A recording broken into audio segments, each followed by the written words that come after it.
Well, hello everybody. Welcome back to another stream on this Friday morning. For those of us that were veterans and celebrating Veterans Day, well, happy Veterans Day. Thank you so much for your service.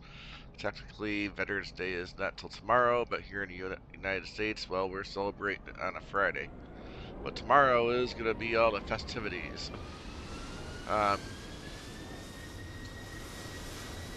But today, we are sitting here in San Jose.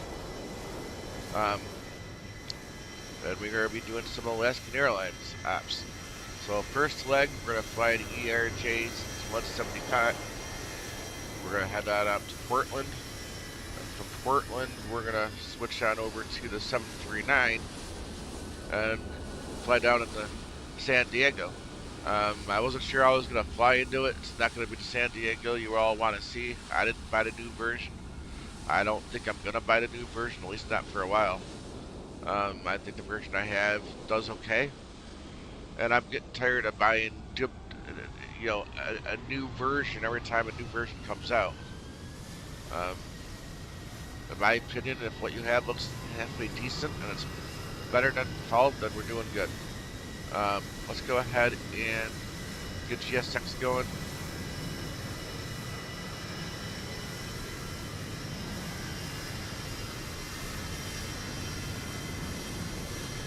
That's okay.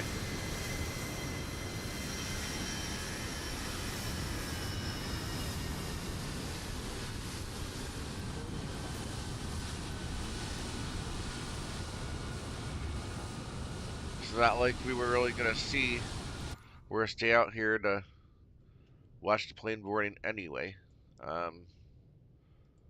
Excuse that, I was kind of going through and making sure my controls were set properly. Let's go ahead and get battery 1, battery 2 on. We'll go ahead and get the GPU going.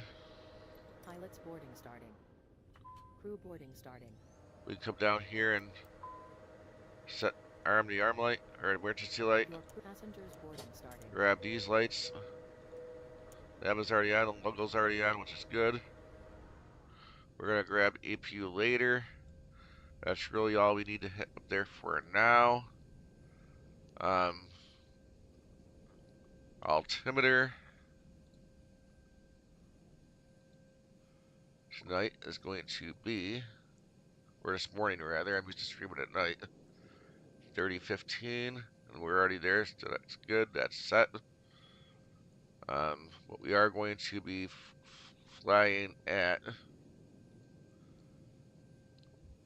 30,000 feet. So we'll just go ahead and get 30,000 feet set here. And our lovely Microsoft scrolling simulator.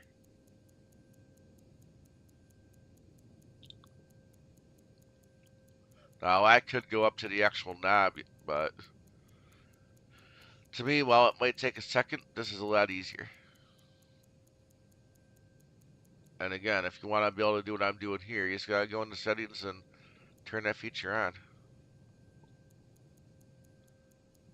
I'm gonna raise that just a little bit.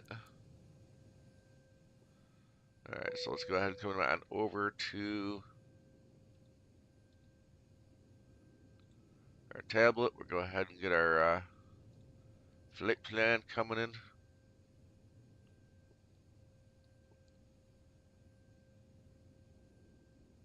And it is taking a second. Now, I do believe this plane did have an update since we flew it last. I think all it was there was a bunch of bug fixes. Alright, so we're going to be departing. 30 left.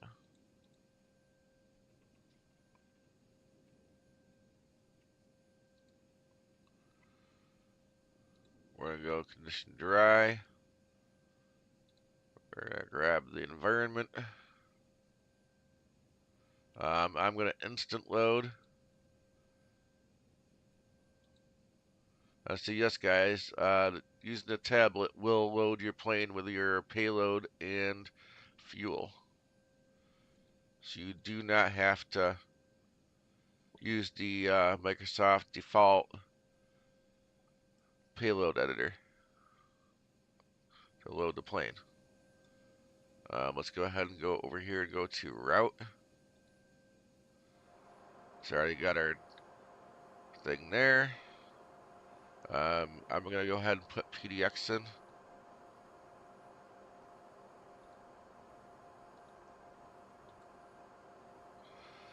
And for this to work, you do need to make sure your flight ID is right. And today we are AS3315. I'm going to leave that. I'm going to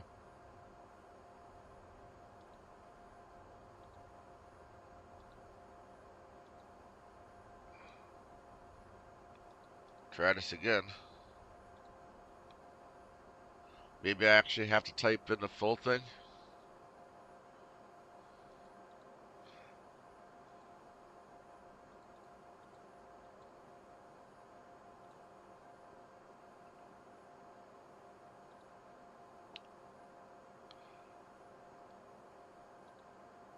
Here we go. Actually, I might have just hit the wrong button first on that. But yeah, you do also import your some brief flight plan too, which is pretty awesome.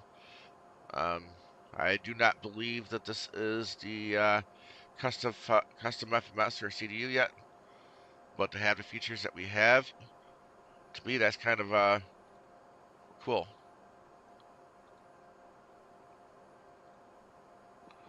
Alright, so 30 left. SPTNS 1.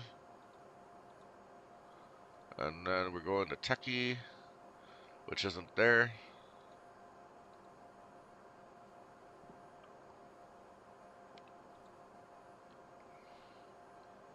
Which is pretty much there. Let's go ahead and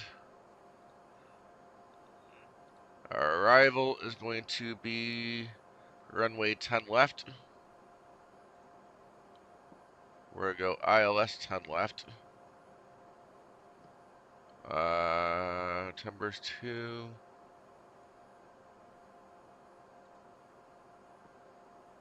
And then Machu.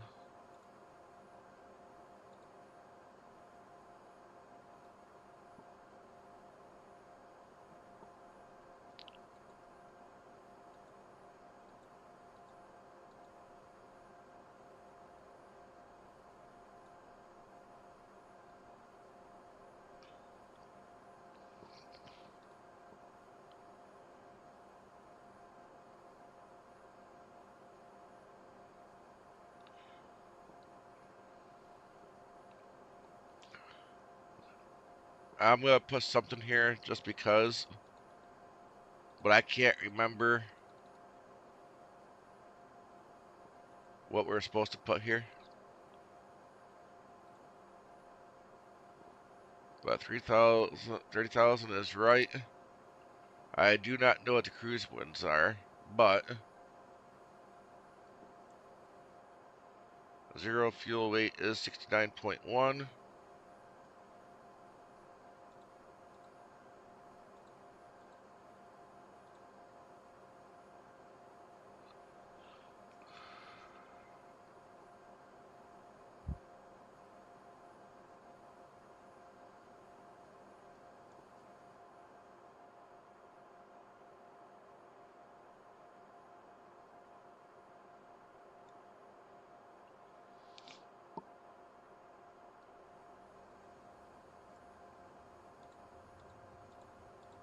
I'm going to try this one instead.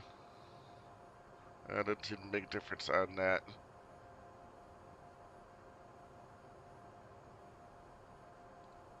I'm just trying to go a little bit slower because I don't like how this thing has been treating me lately. So runway heading should be around 306.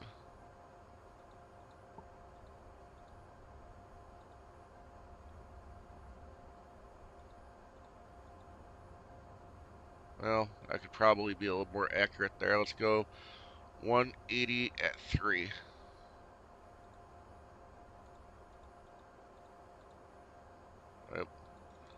completely goofed that up.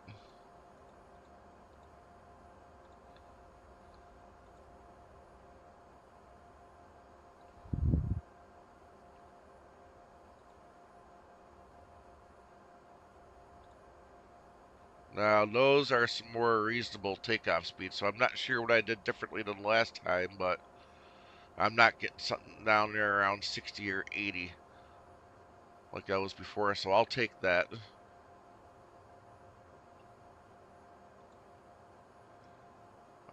494 miles, that sounds about right. Down here, there's not really much to do. We will come over to the radio. I'm going to go ahead and put that on now.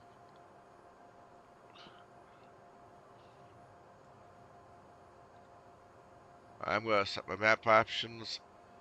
I do like to take a lot of this stuff off. I'll leave the progress.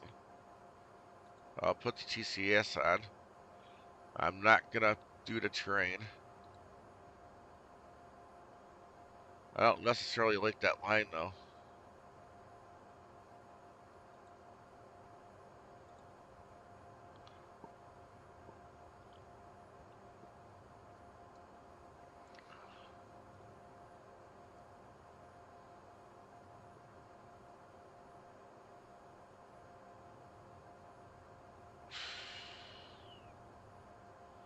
Well, suppose that's just the way that is. There's Techie.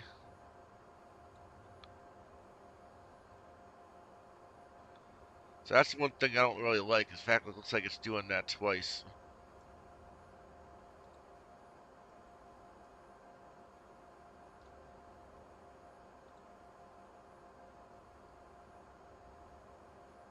That's one of the reasons I'm not flying this plane that much is as cool as some of the features are, you're still dealing, at the end of the day, you're still dealing with the default navigation system.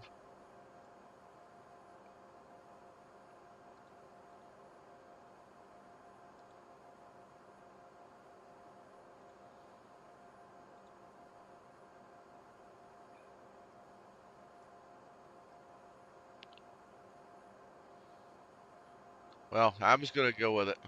We'll figure it out. We'll get there. If we need to, we can do direct. Bypass some of this crap. Let's go ahead and get the APU going.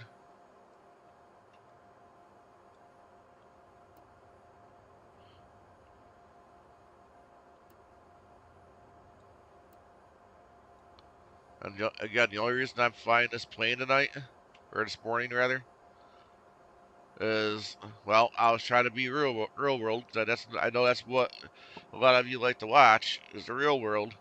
And, this is the flight I could find out of here to go to an airport we haven't flown into recently.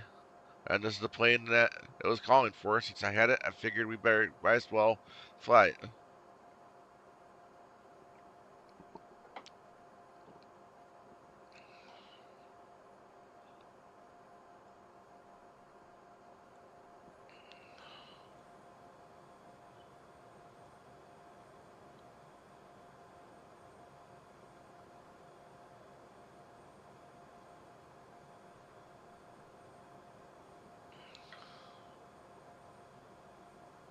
And one thing I want to check into is trim. We're set to 4, but is that where it should be?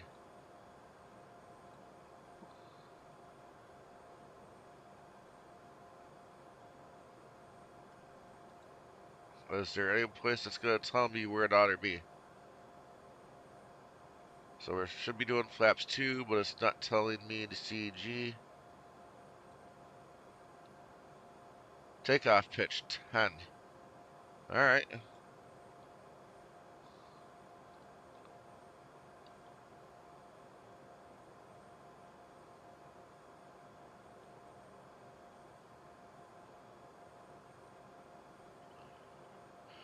Man, it really wants to be pitched up.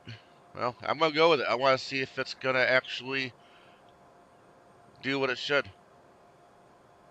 And we'll see that together.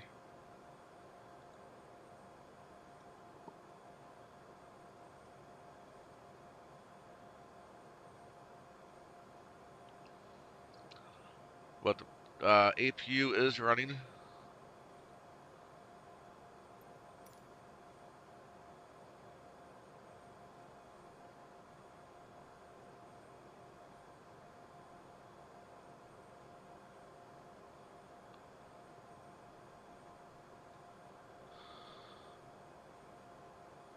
Alright, so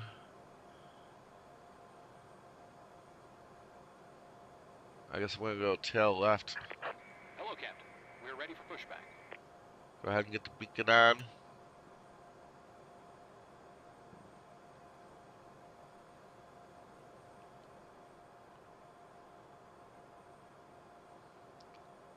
Get rid of the GPU, I almost forgot about that.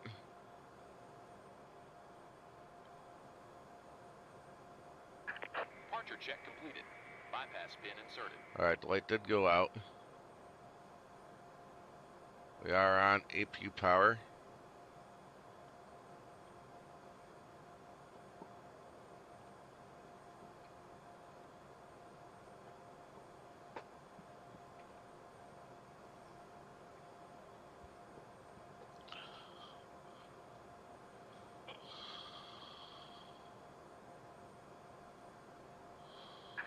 Locking gear.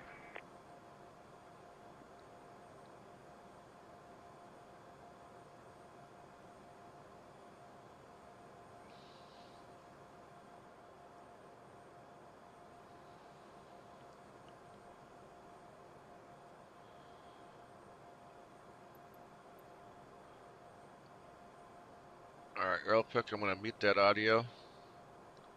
I know if I don't, you guys are gonna get blasted when I tell it to quick edit pushback.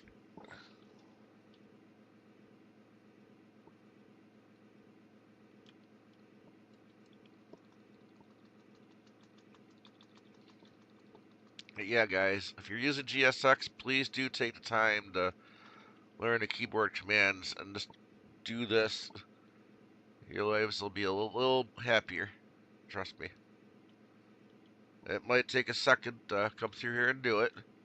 It's not as nice as better pushback next plane, but it definitely does work, and you won't find yourself taxiing out to someplace you shouldn't be. Or getting pushed back to someplace you shouldn't be, rather. Exiting from editing Release mode. parking Please brakes.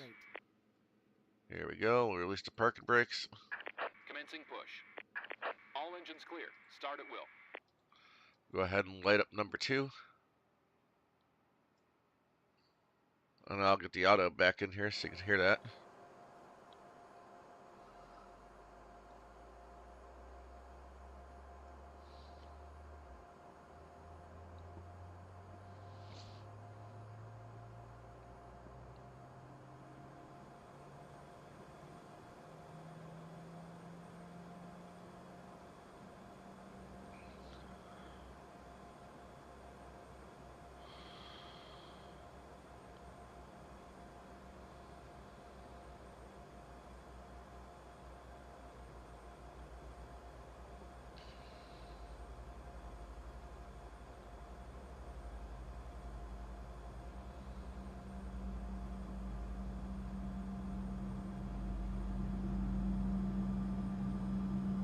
Alright, I'm going to start firing up number 1.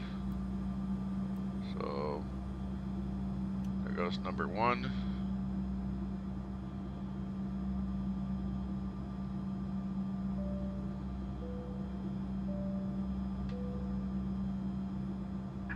Set parking brakes.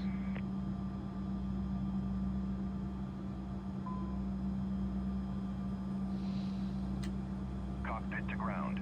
We have a good engine start. You can disconnect.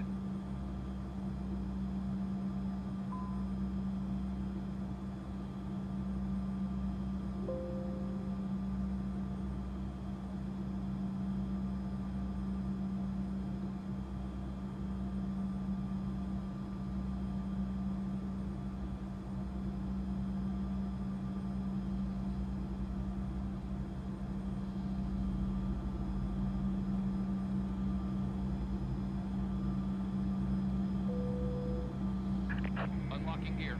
We are ready to go when you are. Alright, there's PACX. Let's go ahead and kill the APU, we Hello, don't need ladies that and anymore. gentlemen. I would love to welcome you We aboard do our need to flight. go over here and When get you board our your seat, please be sure to place your larger carry-on items in the overhead bin switch and for smaller the items underneath hydraulic in pump. front of you. Unless you're in the front row, please Left is place clear. all of your items Right in is the clear. overhead bin. If you have any trouble APU is finding shutting location down. for carry-on items, please let a flight attendant know and we would be happy to assist you. After you put your carry-on items in the overhead bin and it is full, make sure you close it as a courtesy to other No, I wanted passengers. auto throttle. Also be sure that the aisle is clear and sit down so that way other passengers can get by you. If you are seated in an emergency exit row, please review the exit seating responsibilities and the safety cards provided for you. Please make sure that you are able and willing to Alright, perform he's these already actions. over there. Let's If go you're ahead and not, get our please let a flight attendant taxi know so that lights we can on. get you reseated. Feel free to use your cell phones during the rest of the Let's boarding go ahead and process. get our However, we do RTO. ask that laptops, tablets, and any other larger electronic devices are still We'll get working flaps department. 2, Thank you and welcome aboard. which I think I went past. There we go, flaps 2. Good morning, ladies and gentlemen, I think and we welcome are aboard flight 3315. able to start taxiing now. Oregon. Our flight time will be roughly 1 hour and 33 minutes. Please note the cabin door is now closed. We ask that you make sure that all devices are in airplane mode and your larger devices are now shut down and stowed. If you have not already, please fasten your seatbelt and verify it is low and tight across your lap. Your tray tables and seatbacks must be in the full upright and locked position for departure. Cabin crew, prepare doors for departure, cross-check, verify straps, and stand by for all calls. Ladies and gentlemen, please direct your attention to the flight attendants for a safety demonstration. I'm going to turn that volume down a little bit, guys. It seems like it's a little louder than it should. That's better. And tighten by pulling on the loose end of the strap. To release your seatbelt, lift the upper portion of the buckle. We suggest that you keep your seatbelt fastened throughout the entire flight as you may experience unexpected turbulence. Please take a few moments to now locate one of the several emergency exits on this aircraft. In some cases, your nearest exit may be behind you. In case of an emergency and we need to evacuate the aircraft, there is lighting on the floor that will guide you towards the exit. In the event of a decompression, an oxygen mask will drop in front of you. To start the flow of oxygen, pull the mask towards you. Place it firmly over your nose and mouth, secure the elastic band behind your head, tighten the straps if necessary, and breathe normally. Although the bag does not inflate, oxygen is flowing to the mask. If you are traveling with a child or someone who requires assistance, secure your mask on first and then assist others. Keep your mask on until a member of the crew advises you it is safe to remove it. In the event that the pilot decides to take us for a swim, a fashionable life vest is located in a pouch under your seat or between the armrests. When instructed to do so, open the plastic pouch and remove the vest. Flip it over your head. Wrap the straps around your waist and buckle at the front. Pull the strap to tighten. To inflate the vest, pull firmly on the red cord only when exiting the aircraft.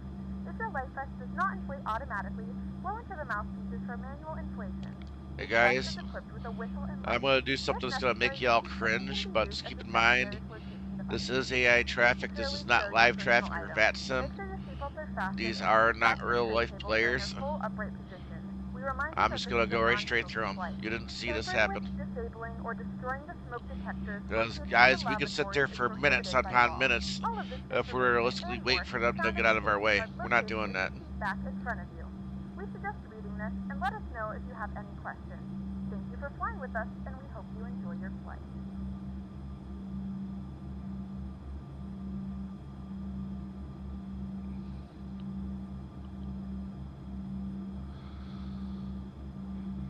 Alright, so yet again, it looks like some brief is having me use opposing runways. I'm going to have to learn to see if I can find a way to pre-plan, pre-flight, not depending on what some brief is telling me I should use for my takeoff runway. Guess maybe I need to watch some more Captain Canada streams and see if I can figure out how he does it.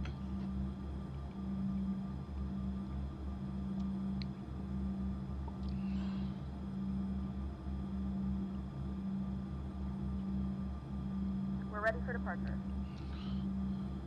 Alright, we should be able to take that next right and get all the way over to the other side.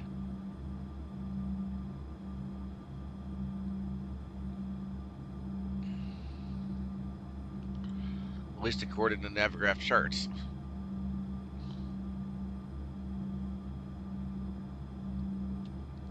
That's alright. I mean, wrong way or not, we'll be able to take off and get on our way.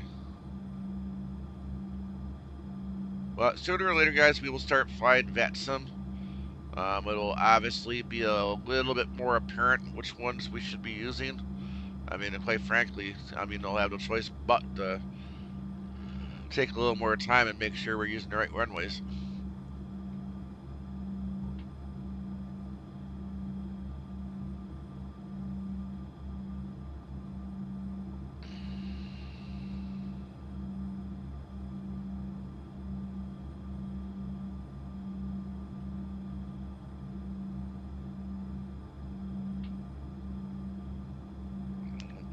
I haven't gone far enough yet. Still got this runway to cross. That should be 30 left, and I can see the markers right there. So we will come over here to the left.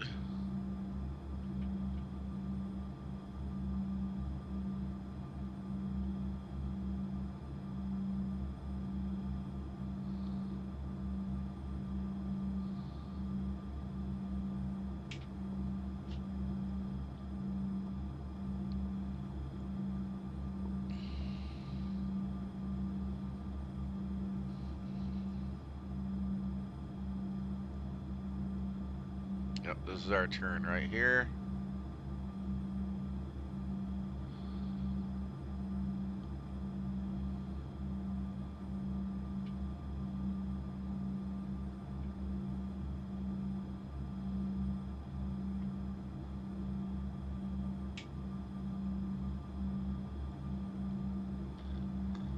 Alright, so let's go ahead and grab the landing lights. Go ahead and make sure we get the strobes.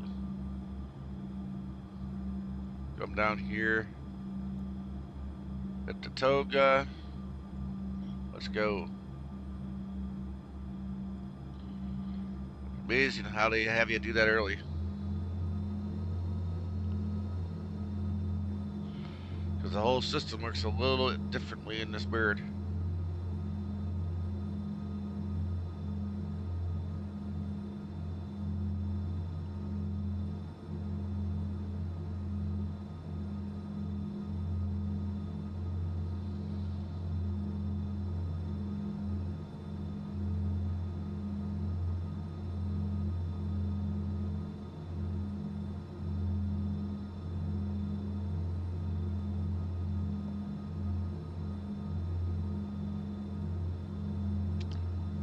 Well, it's interesting to see what they got us doing here, guys. Look at that flight plan behind me. I'm not going to do that. I'm going to do my best to follow this line here.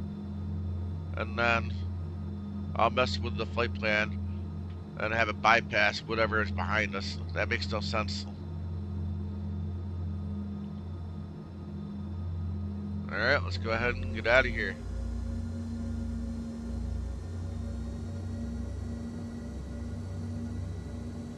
Alright, it's not taking over like it should be.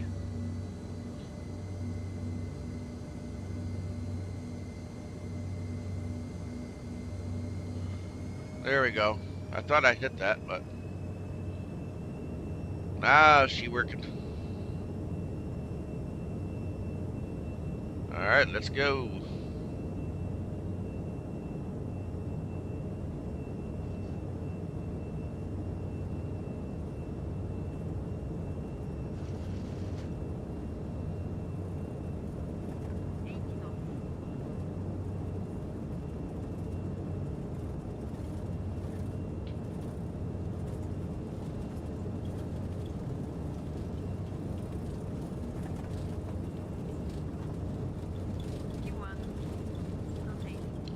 Tate.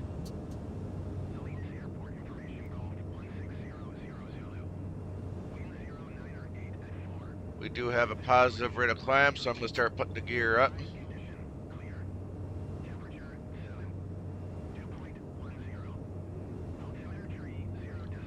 I'm going to start making a small turn.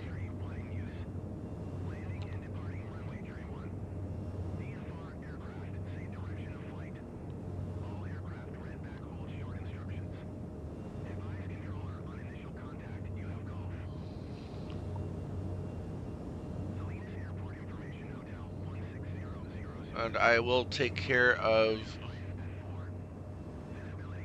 that radio here when I have a moment, guys. That moment is not right now.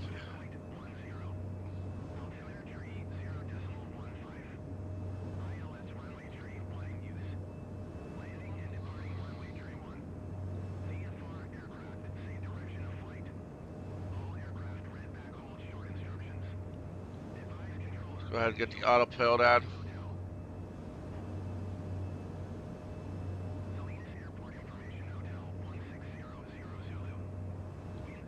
Start getting rid of some flaps. Well, that didn't work.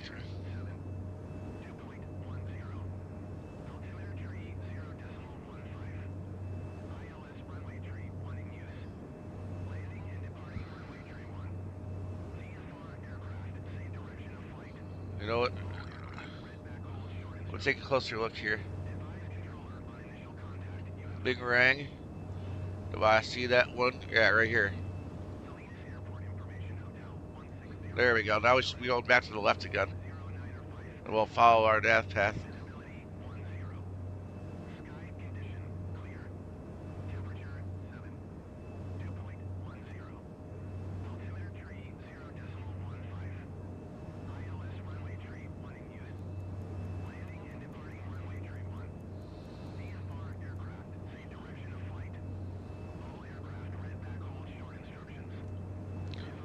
Let's get rid of the flaps so I can set 250.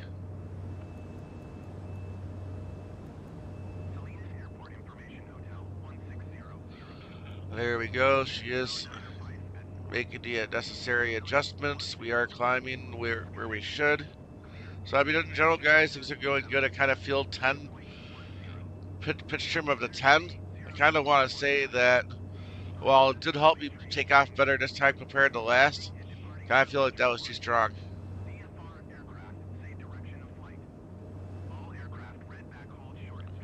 And yes, let's finally get rid of that frequency.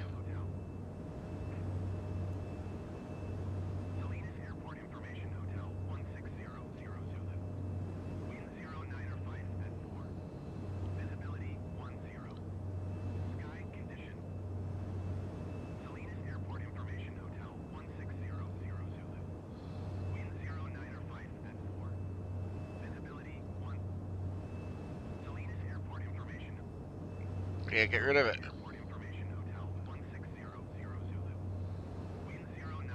Oh, let's try this. 1, 2, 4, 6, 5.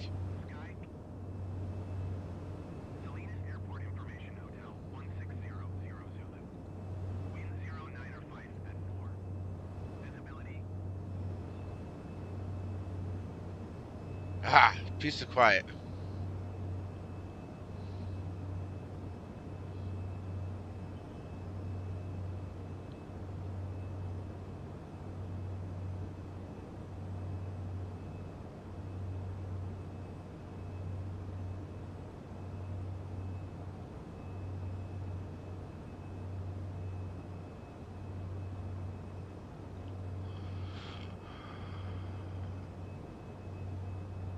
Not really necessarily. Ooh, what's that?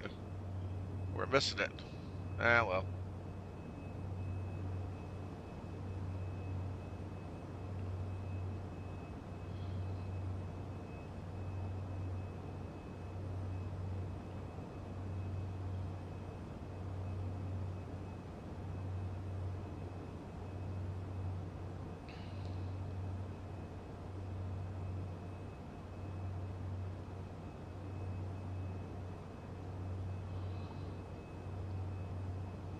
We are coming up on 10,000 feet. We'll go ahead and get rid of the landing lights and taxi lights. Ladies and gentlemen, we are now passing through 10,000 feet. So now We turn will on your also larger go up to portable 270. electronic devices. As a reminder, please keep your seatbelt fastened while you are seated and do not congregate in the galleys or near the lavatory. This aircraft is equipped with onboard Wi-Fi. You will be required to pay a small fee if you wish to access it. We do offer complimentary in-flight TV thanks to our partners. Connect to the Wi-Fi and you will be able to access our wide range of free live TV and paid movies library.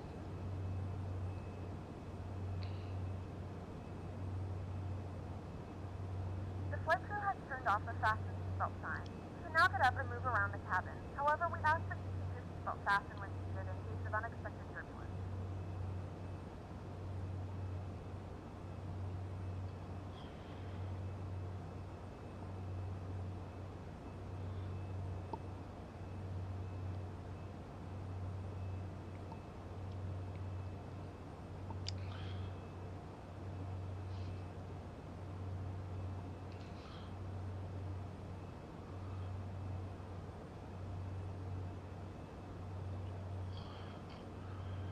Alright, so not quite to transition yet, but let's go ahead and see if we can zoom out the map a little bit.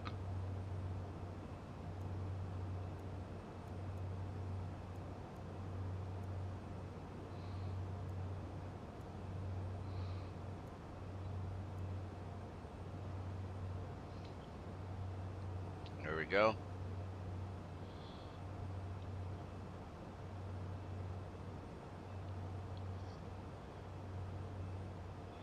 So, I mean, I may not be quite happy that we're still using that default nav database. I mean, overall, guys, I mean, this plane does work. I would say if you want, or you think you're eventually going to buy this plane when it's finished, I would say I'm still 50-50 on whether you should buy into it now. It's just that, you know, right now you'll get it cheaper. You can fly it. It is flyable. You can get some fun out of it. I don't fly it that much, so I will say that I'm not as proficient on this as I would be like the 737 or the Airbus. Um, Obviously, will be a lot better once we get the VNAV put into place and we do get that custom FMS. But it's coming. The only thing is, we're getting close to that year mark that they said that, you know, they said all they needed was 12 months and we should have our VNAV and FMS, but I don't think we're going to be getting it at the year mark, guys. But we'll see. They could still surprise us yet. I mean, they have done a lot of things with this plane. I mean, the performance is a whole lot better than it was when it first came out. You no longer have to turn off other displays to improve it. So all that stuff has been resolved. All the buttons that generally should work do work. They do function as they should. Um, and they're still working on tweaking this, tweaking that, adding this and adding that. Um, but I would have to agree with, you know, a good portion of people to say that, you know, before they start bringing out the other two iterations of the EJET, they need to get that VNAV and custom FMS done.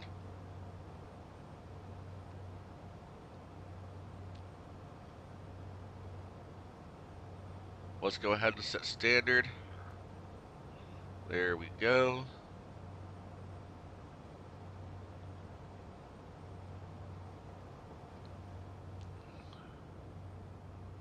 And we are on our way.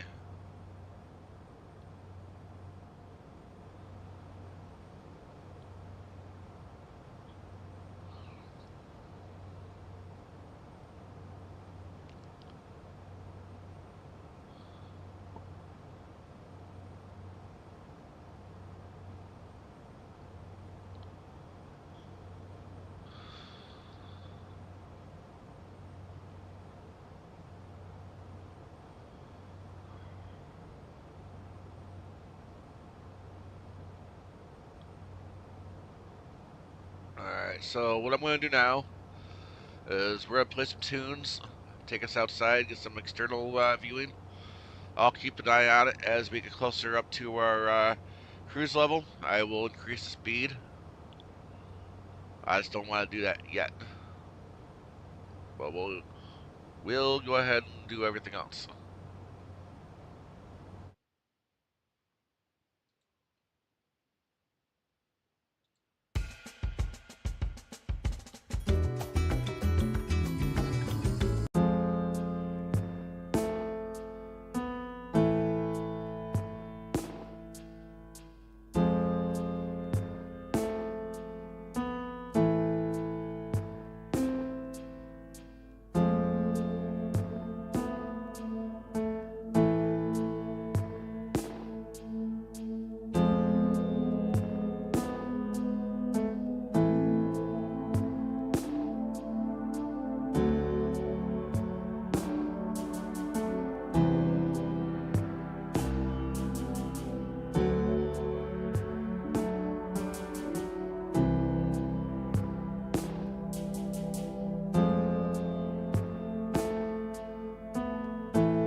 I don't really know what comes next. I'm just doing my best, even though I'm so stressed out. Everything just feels like a test that I fail, so depressed when I can't seem to get out. But something deep inside won't let me quit. I swear that I'm inspired by all this shit. Tell me that I can and I won't. That's what guides me the most. Fuck your lies, I'll do what I want. Gas in the back of the set, never leave. She's so bad, she made the brag. Set the gas in the back of the set, never leave. She's so bad, she made the brag. Set the gas in the back of the set, never leave. She's so bad, she made the brag. Set the gas in the back of the set, never leave. She's so bad, she made the brag. I'm inspired by thirst, I'm inspired by worth. I desire your worst, so you can just hide while I work. I ain't tired, you first. I'll write a second, third verse about the lies you go disperse. You never did shit, I know it hurts. Something deep inside won't let me quit. I swear that I'm inspired by all this shit. Tell me that I can and I won't. That's what guides me the most. Fuck your lies, I'll do what I want. Gas in the back of the set, never leave. She's so bad, she made the brag. Set the gas in the back of the set, never leave. She's so bad, she made the brag. Set the gas in the back of the set, never leave. She's so bad, she made the brag. Set the gas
chance to be ruthless. Hey kid, don't ever let them get inside your head. They'll tell you what to do in life instead of everything you know that you could get. Don't let them guide your life towards regret. I'll fight for what I love with every breath. My past is filled with things I won't forget. I use them all to push me to my best. So treat the worst of times just like a test. If only I could go back in time, I'd tell myself that everything will end up alright. Just push yourself, test yourself, figure out what you like, and find your limits, don't be rigid, always work towards a prime. Surround yourself with open minds, people can change your life. A few friends with intent can help you feel alive. Find a passion, take some action, and with a little time, just be patient, make a statement, try to enjoy your life. They'll try to kick you while you're down. They wanna rise up while you drown. They wanna fill your head with doubt. They're silently scared that you'll figure it out. I'll make it look like I'm losing, won't bother hiding my bruises. And when they finally think you're wounded, then it's your chance to be ruthless.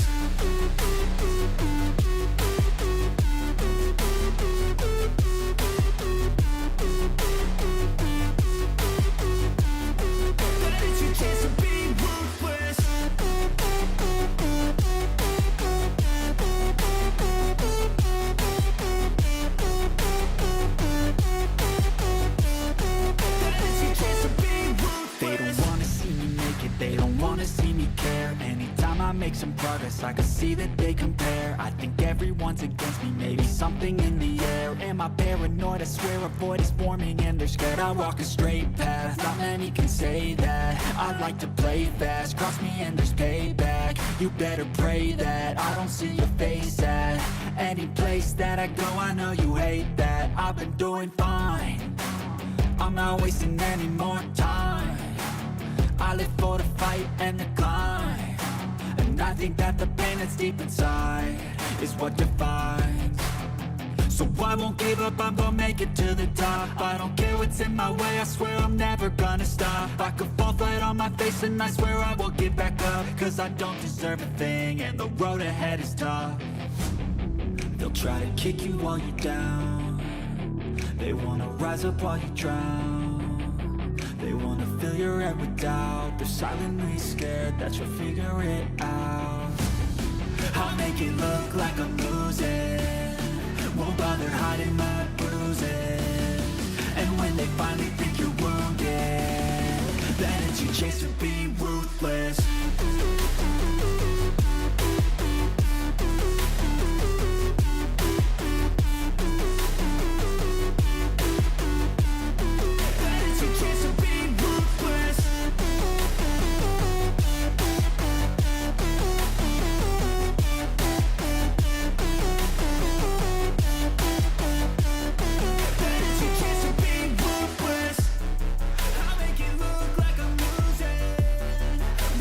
Hiding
Welcome back, everybody, to the flight deck. So we are almost down. So yes, in case you're wondering, I am noticing this plane kind of being jittery the way it is. That seemed to happen when I adjusted the speed higher up. Once we got to our top climb. Don't know what caused it. I don't know if I accidentally hit something I shouldn't have. I will say this is the first time I have seen a plane do this. So this is definitely not something you should expect a plane to do. If you do have it or do buy it, I would say this is potentially a one-off, but this also could be something that, you know, could have been a result of their last update. As we know, this plane is not a finished plane. If you buy it, you're buying into basically an alpha or beta project. So we do have to anticipate things to either not be working as expected or go wrong as they're tweaking it and trying to get things done on this plane.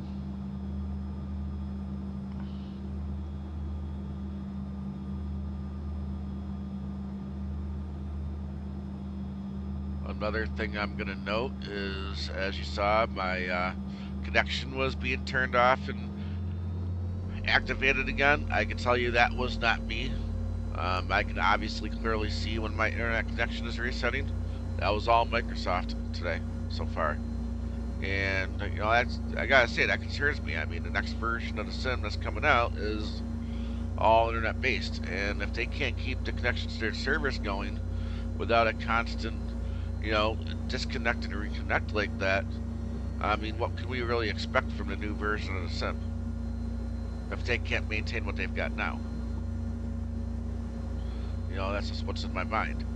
We'll have to wait and see what it is and how it goes. But on that part of it, I'm not looking positively at the moment at it.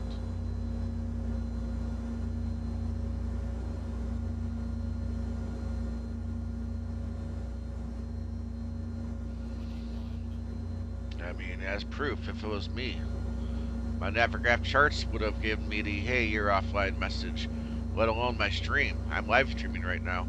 If I would have actually lost my internet connection, I would have told about it. I know about it.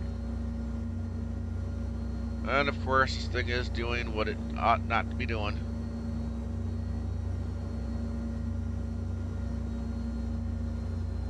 Another reason why I don't fly this plane very often.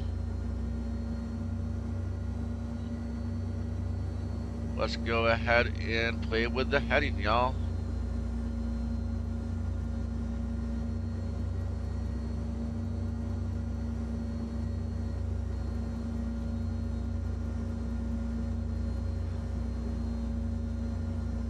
And I guess I should have known better, because I always expect that to happen.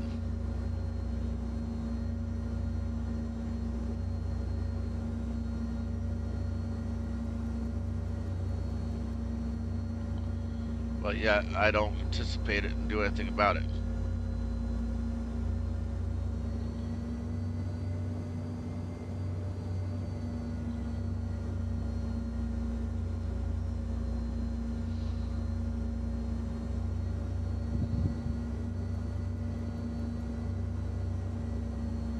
That's alright, we'll fix her up.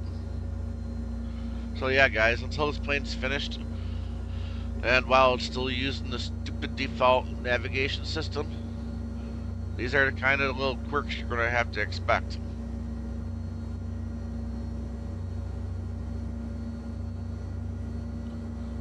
And I know you're probably wondering, well, why don't they fix that? They have ways of coding it. Well, the reason being is, how much time do we really want them spending fixing and encoding the default navigation system instead of actually working on their custom FMS, right? And VNav. What's more important? These minor annoyances, or them being able to concentrate on what they got to do to get the actual custom products out?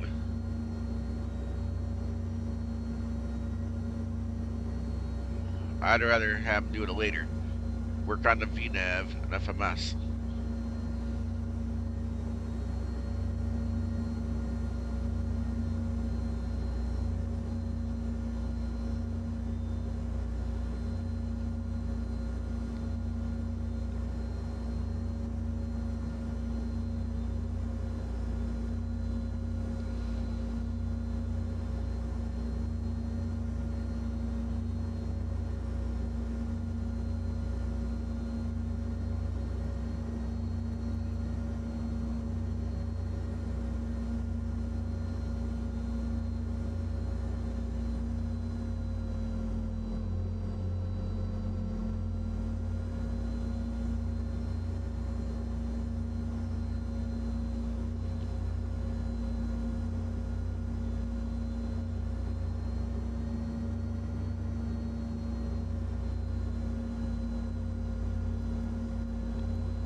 Go ahead and start putting some flaps out.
Alright, caught the localizer this time, which is awesome.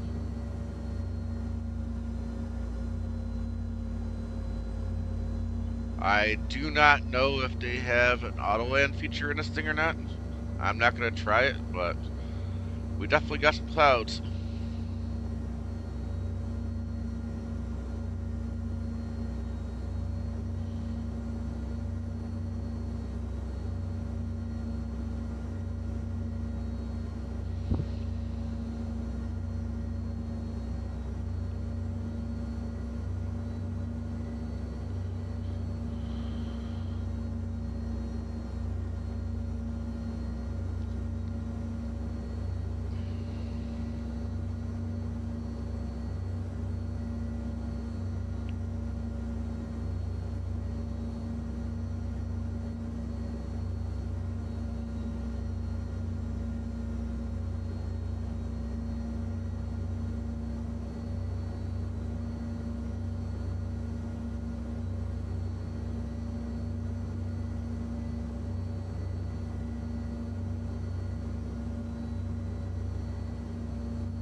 Alright, caught the glide slope.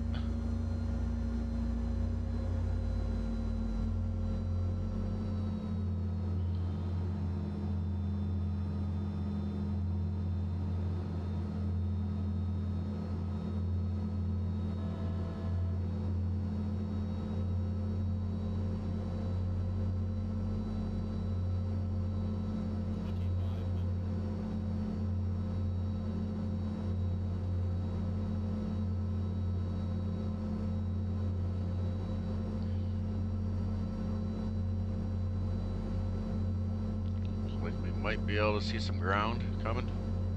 Got some sunlight trying to peek through.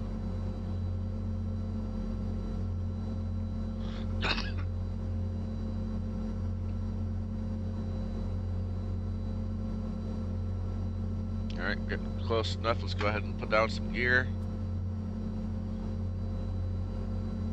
Gear is going down. We'll go ahead and slow down some more.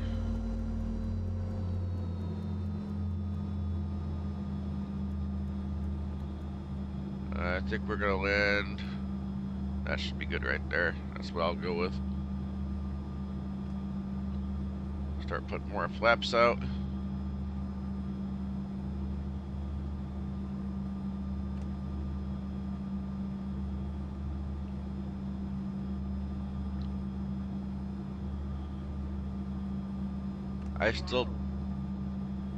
I still can't technically see the runway.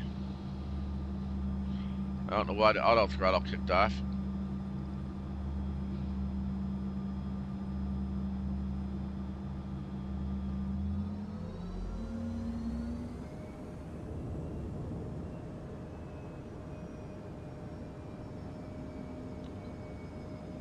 Alright, there's the runway. I can see it.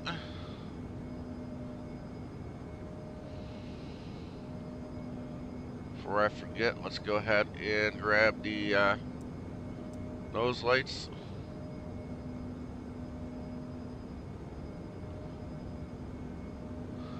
Oh, getting a little too fast now.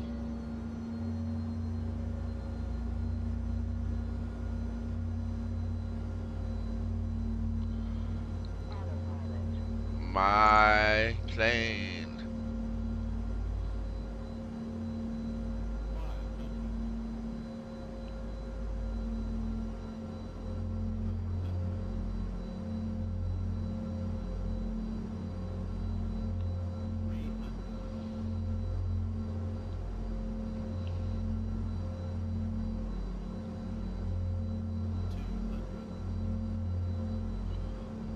Definitely Pappies are not agreeing with me right now, but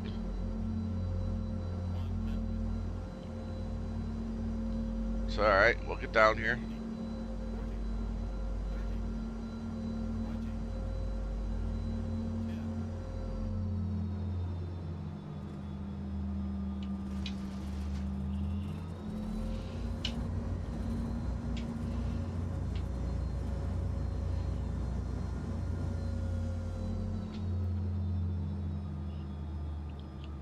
Alright, so welcome to Portland.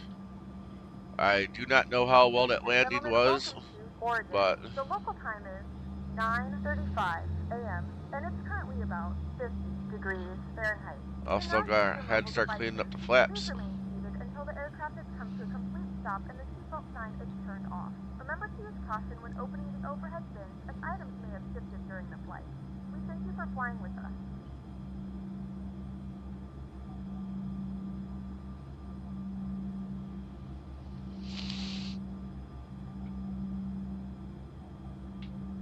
Alright, we're going to stop here because I do need to take care of a couple of items, like take off the landing lights, go ahead and kill the strobe.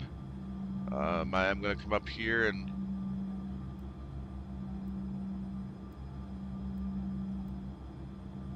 we'll get the APU running. I do need to check my chart. So we are supposed to be looking for gate number Bravo 7.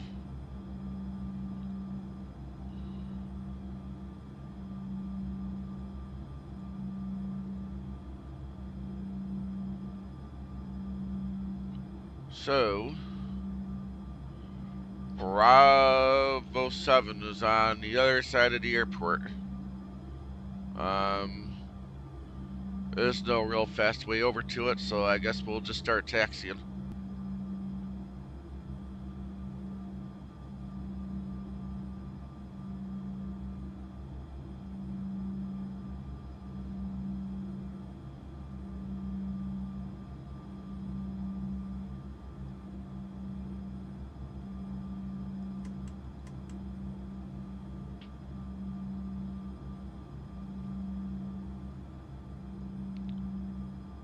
So, I guess while we're taxiing, this is FLIGHTBEAM's Portland.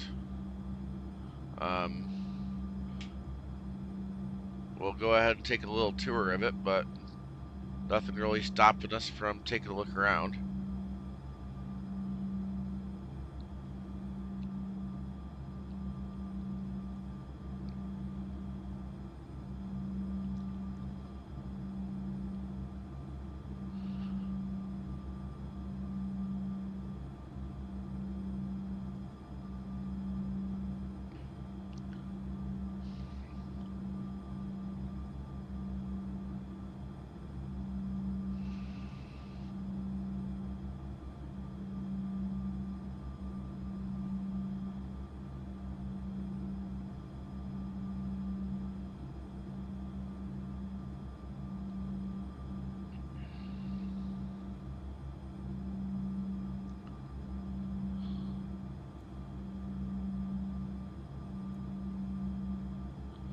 I don't know what you gotta do to kill that red flashing light.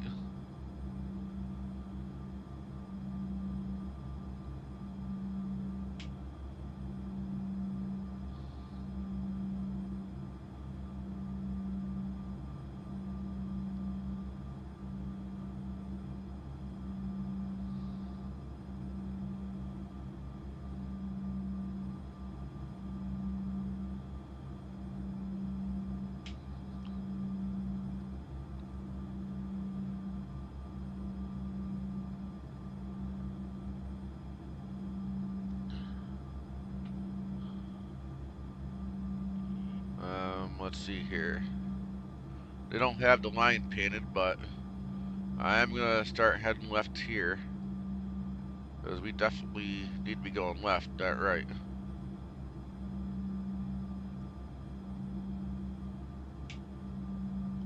And so I don't break some immersion, I can at least make this right and the next left, so we don't interfere with that plane. Since I've got an alternate round to get past them. And we'll make a left here.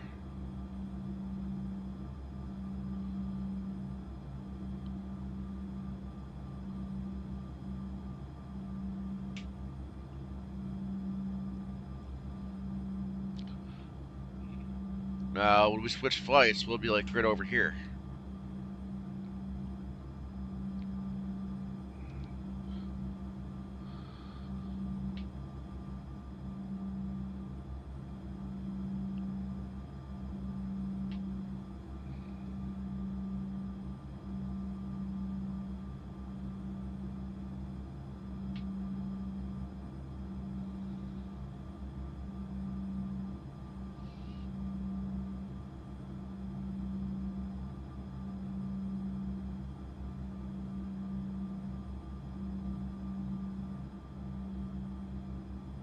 Alright, we'll go ahead and make a left here.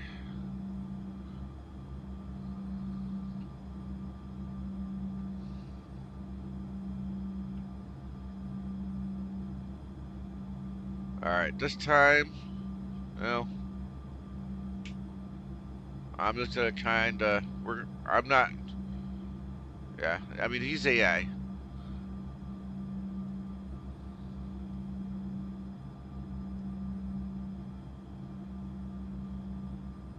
Looks like we probably would have just missed each other. Although I'm sure people would have been freaking out in real life if that would have happened like that in real life. But hey, this is a sim, we're not in real life here. And again, since we're not on FLIGHTSIM, it is what it is.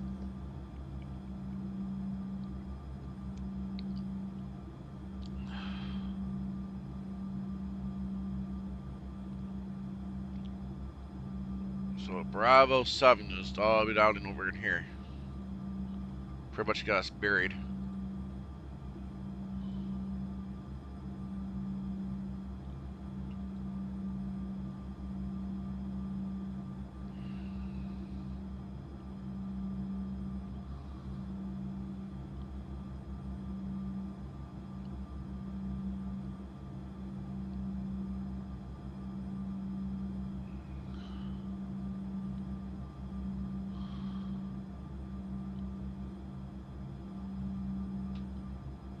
Yep, there's other Alaskans here.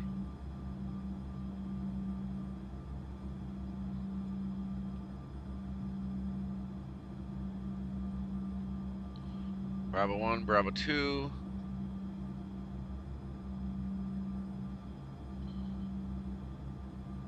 Are we gonna get our gate?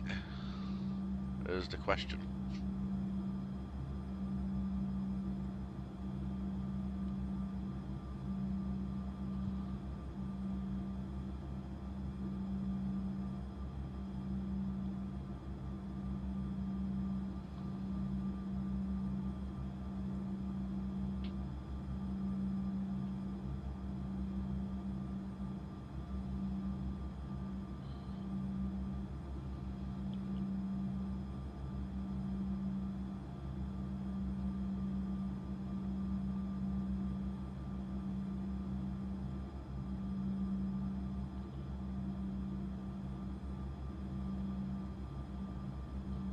Now, why are you saying Alpha?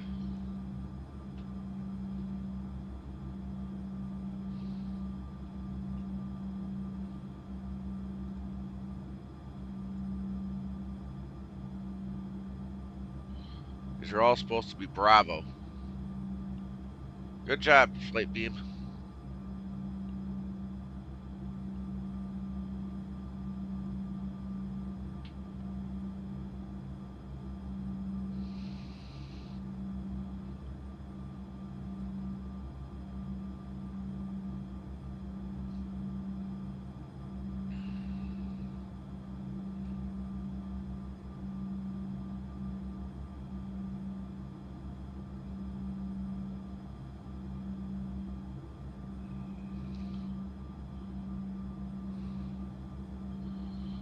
According to that, this should be number 7.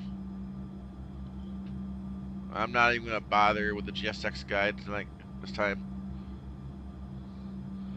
But nope, we don't get to park with Jetway.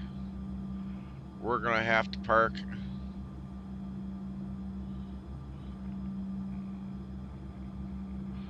out in the open air.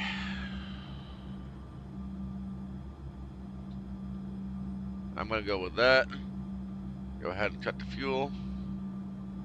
Let's go ahead and get the parking brake on. The ground power unit going.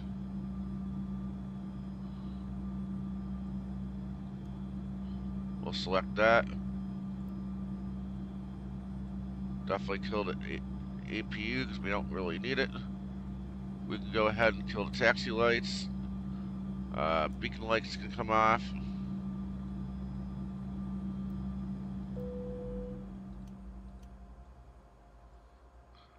And that's a little unrealistic. I know we're shutting down, but that's a little too quick there. Oh, look at that. Woohoo!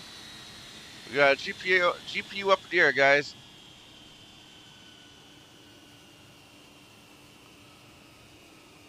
I'm assuming that's the GPU I just put out. Wow. And that's a big shocker.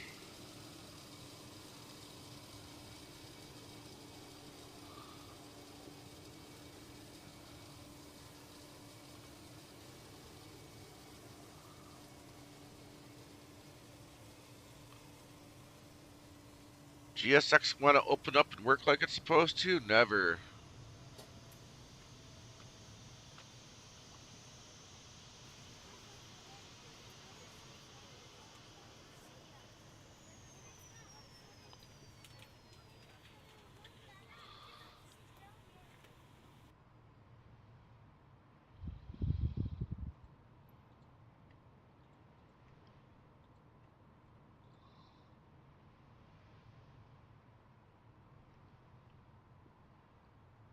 Alright, to heck with GSX. We're going to be switching planes anyway.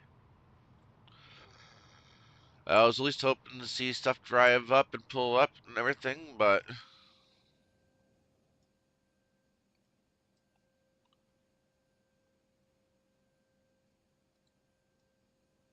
let's see, we'll at least call that. No. What happens if I open a door?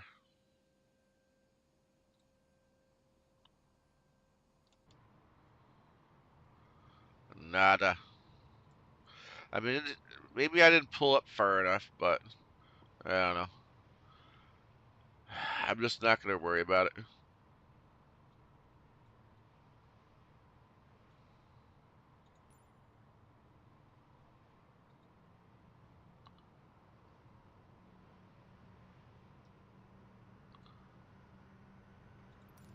Alright, let's go to showcase. Where's my Xbox controller? Ah, here it is.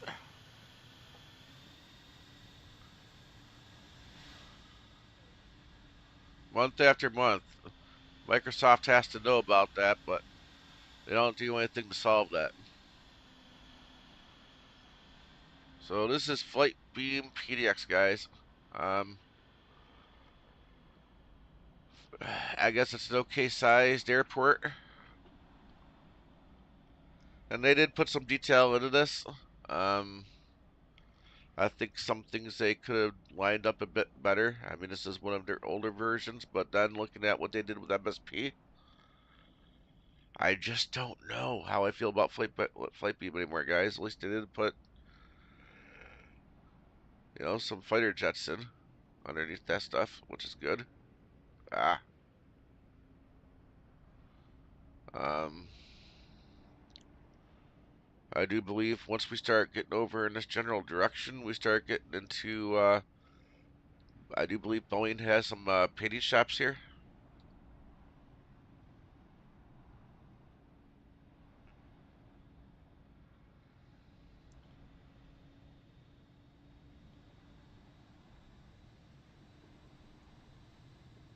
Yep, they definitely modeled in this.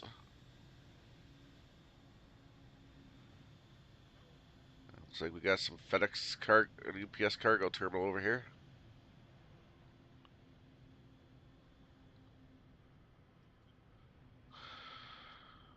And I do believe this is over here where the painting booths are. I do believe that's what this is over here. I don't really know or can tell as if they really did anything to represent that here.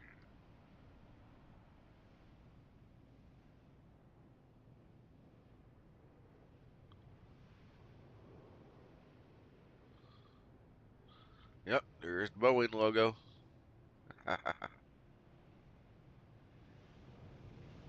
Alright. Let's go ahead and concentrate and take a closer look at the terminal area.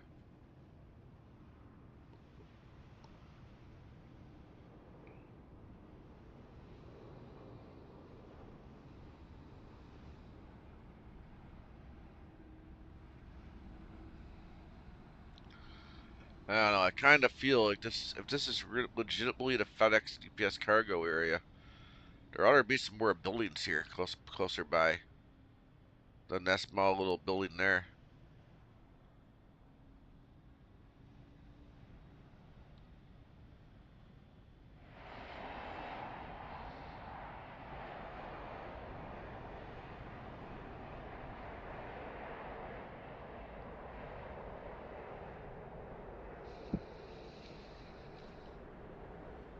Alright, so this is the main terminal. I mean, it looks okay. I mean, there's not a lot to complain about. Does not... Why did it do that? All I hit is... My God. I'm sorry, guys. I know I'm sounding like I'm complaining about, but I gotta be honest, guys. Don't take it too much to heart. I just get annoyed pretty easily.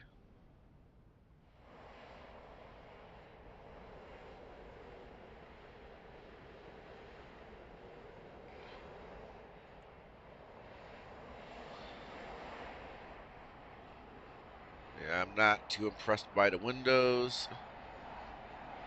How they chose to do that. Another thing I will say is our next gate that we were supposed to be at,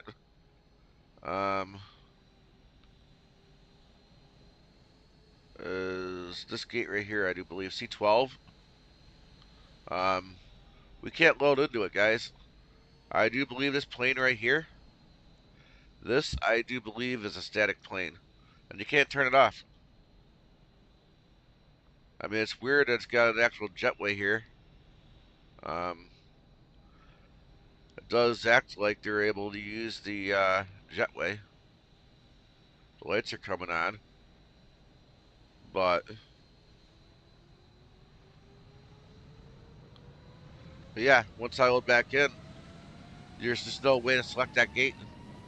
So we will probably be choosing Charlie 14 instead. But I mean, the other thing of it is being FLIGHTBEAM. If you take a look, they're using default jetways, guys. This jetway right here is my LVFR Jetway Pro add-on that I have that's making this type of jetway show up. So they're using default. That's starting to get really annoying. I'm not even hitting the button that should be doing that.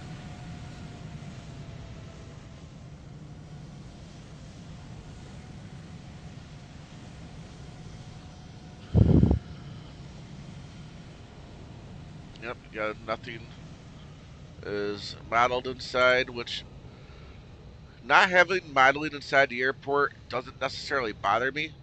Because I mean, outside of streaming, I never make it a point to go inside any buildings to look.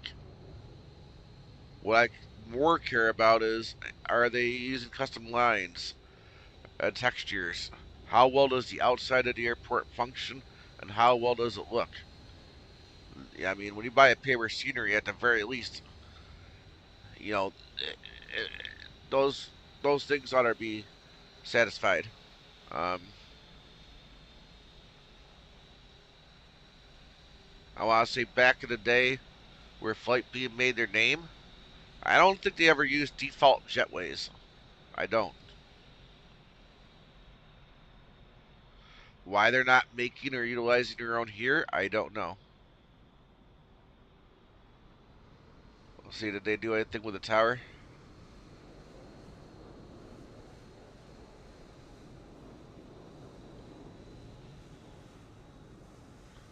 Nope, definitely not.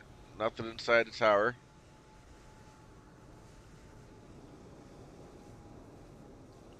We kind of looked at that at the way in. Um, we do have another leg we got to do.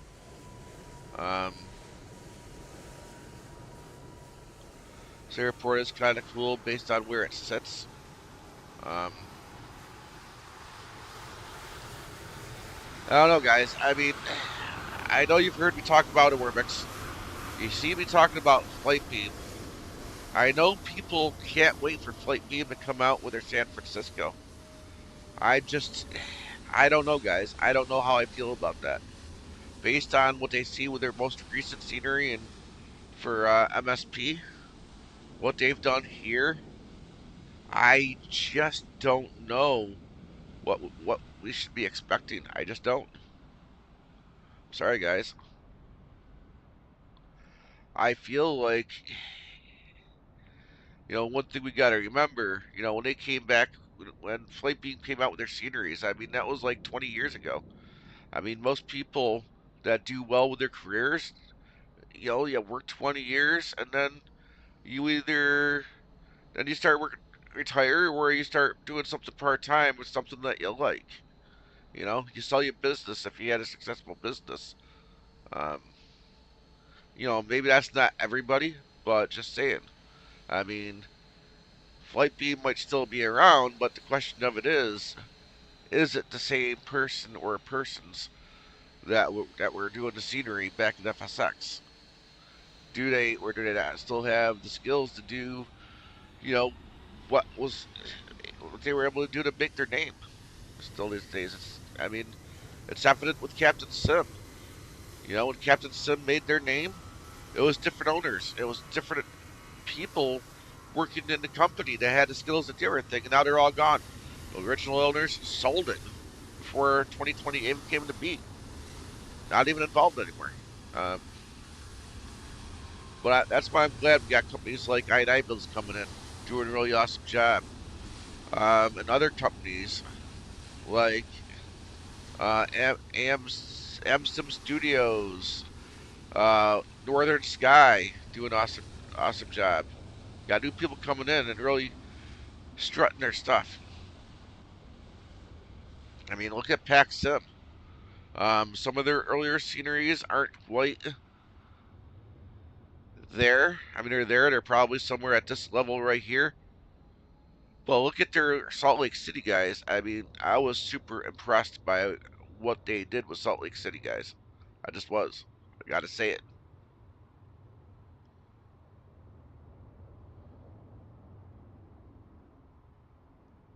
But that pretty much does it for this leg. What I'm gonna do is I'm pretty much gonna put the splash screen up, let you listen to some tunes while I do the reset. Um, so we'll be right back.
Hello guys, welcome back to the sim. Ready to do our next leg. So on this leg, we're obviously going to be leaving from Portland from gate 16 instead of, I'm sorry, not 16, 14, instead of this gate over here, which is Charlie 12, where we're supposed to be. Where this plane actually was parked at. But we can't get there, guys. You can't load up here. They got a static plane.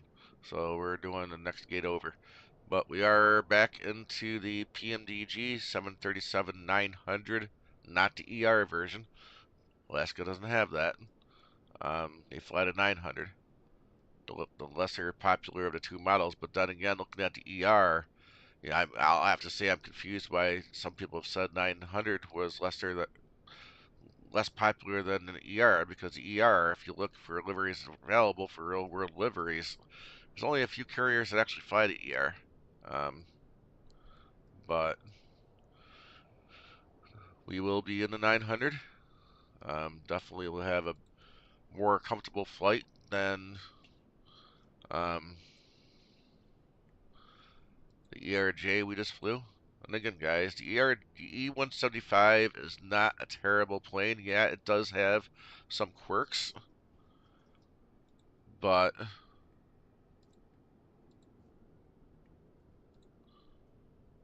all right. This is getting rather annoying. I'm just gonna exit it out.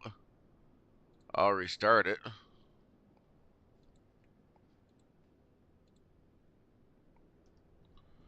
And if it doesn't want to work, it doesn't want to work. I mean, luckily Pmdg does have its own built-in system.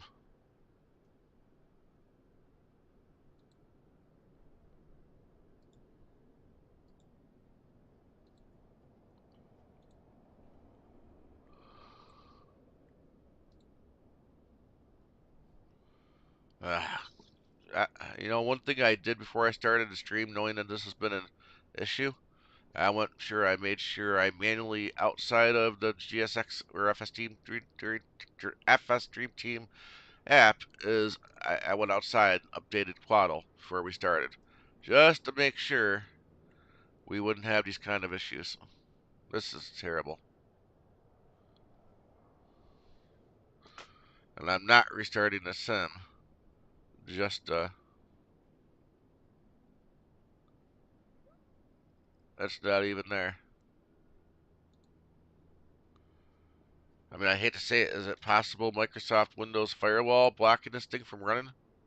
It's there. It's in the system tray. I'm going to drag it down here so we can have an easier time seeing it. But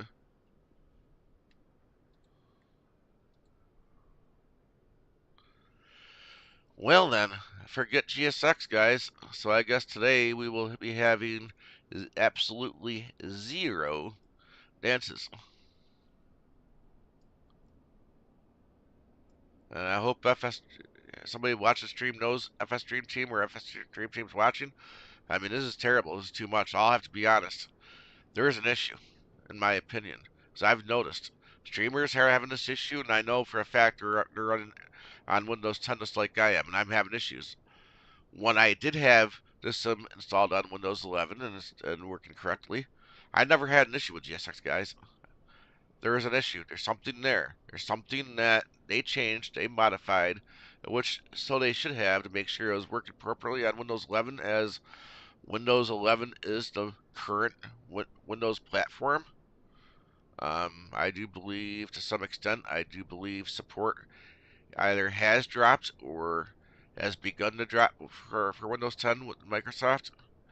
I'm not quite sure which way it goes. I do know that if you don't know how to go into the settings, they will pretty much practically force you to do the upgrade, unless you know how to stop it.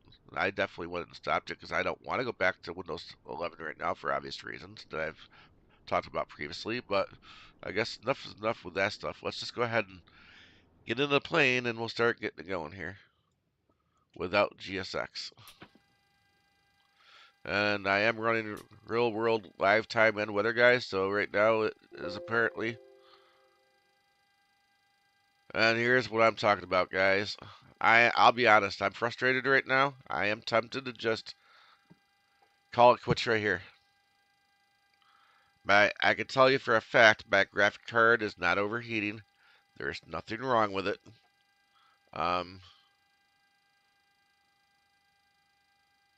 There's no reason for anything to hang. So what I'm going to do here, if I can get to it, I'm going to put the, we'll be right back, verbiage up. I'm going to...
this back on over here. So as you can see, we're finally back in. I actually had to try to get it going twice. Got the same message as I tried to get back in the first time that it loaded. So I guess in this instance, second time is the charm.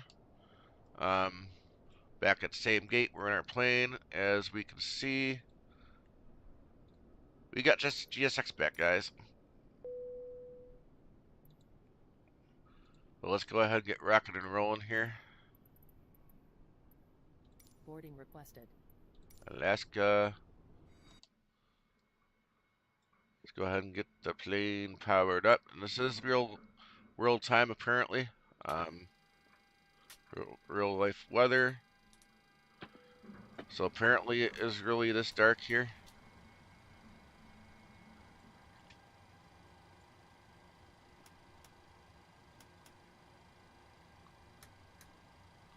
And again, guys, I've got my own flow. Board crew. Right about now, I am not at all into Pilot boarding using starting. checklists.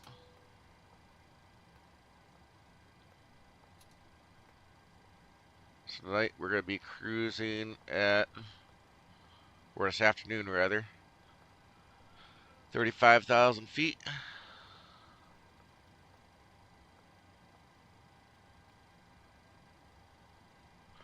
There we go.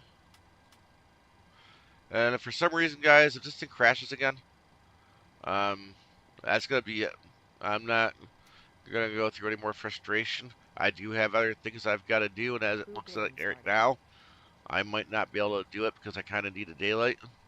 But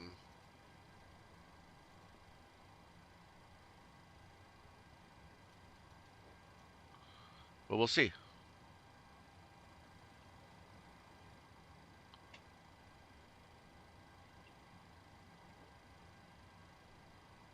There we go. Departure. I like going for simple, so 30.21. Let's go ahead and get that set here as well.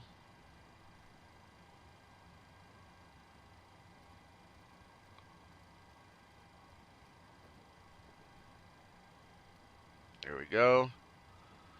Let's go ahead and get our fuel loaded. And we're going to be using 18556. Your crew has boarded.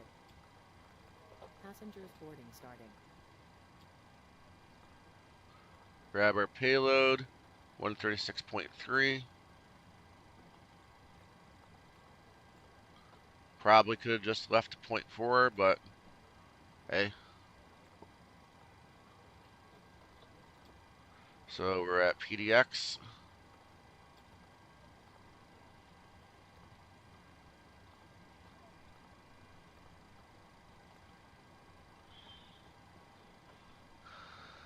Go to route, put this in up here.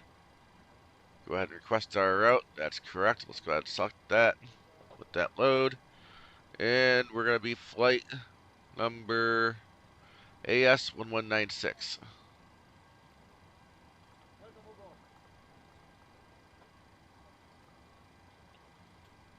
Knowing that won't stick, I'll wait to load it.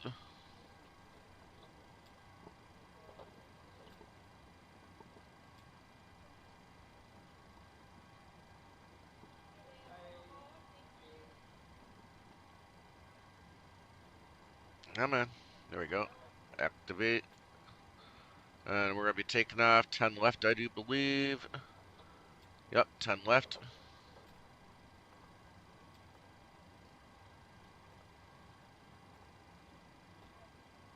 Go to departure arrive. Let's see. Looking for Cascade 2. Then Chisholm. I don't see Chisholm.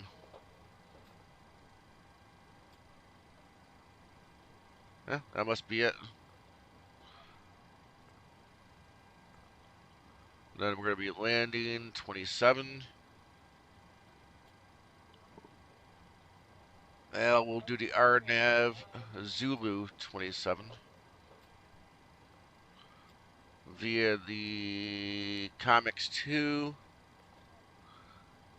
and the Hulk.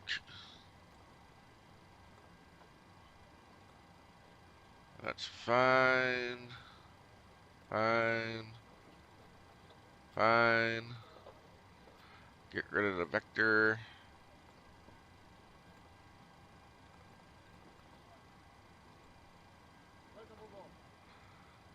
I do kind of want to check the plan just to see what it's going to be doing so I don't have any surprises.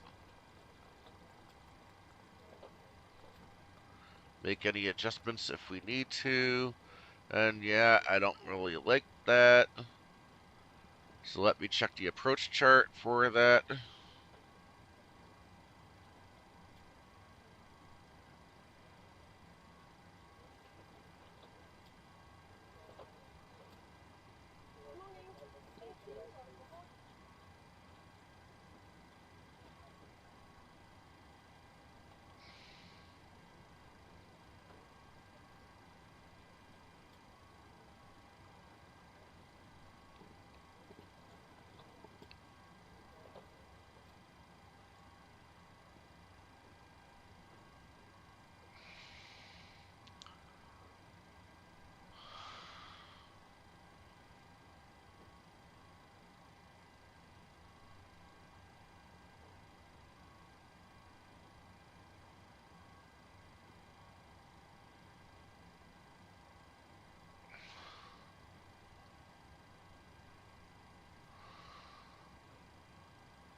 So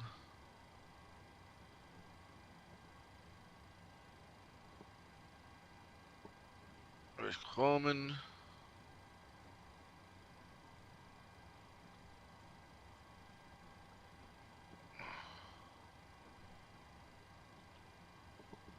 I don't know what's going on here. We're going to do this on our own here. So from Coleman, let's go to EJET.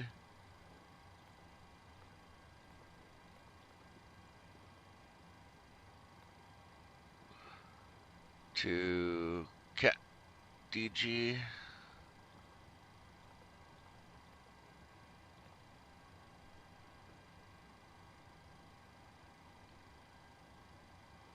We'll go to Lindy.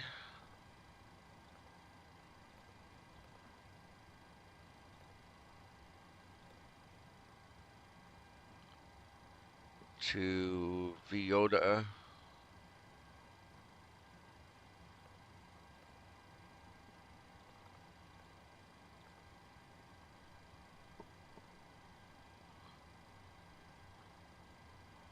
Then O'Kane.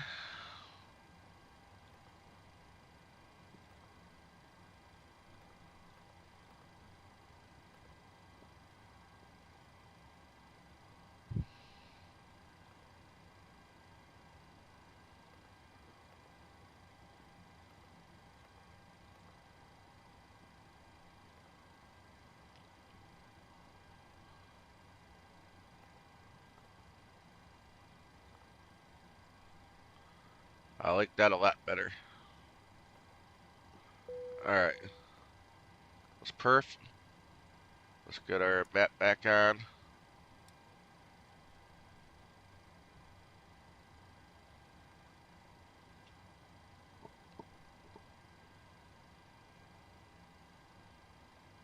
Let's go ahead and load our perf. So 350 is right. Need 18.5 on the fuel.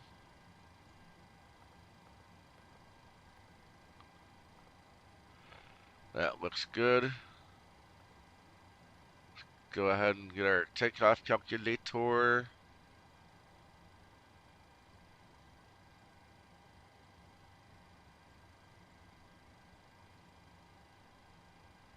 Salt temp 50.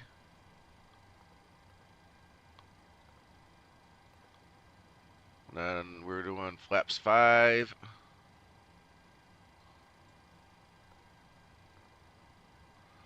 And then we're doing 48, 50, 56.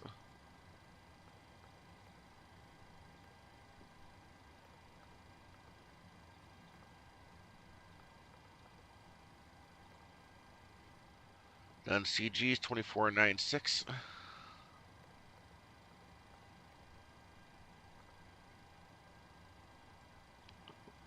So just about practically 5 on the trim.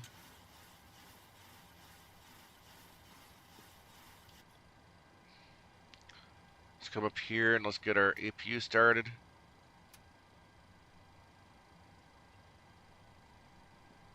Go to legs, route data. Let's request our wins. I'm going to ignore user reserve fuel. I don't buy it.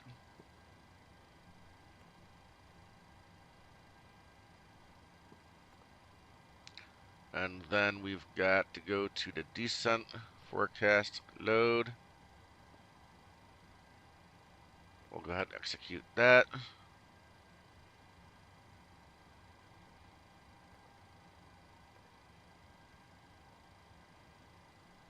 Yeah, we've got plenty of fuel.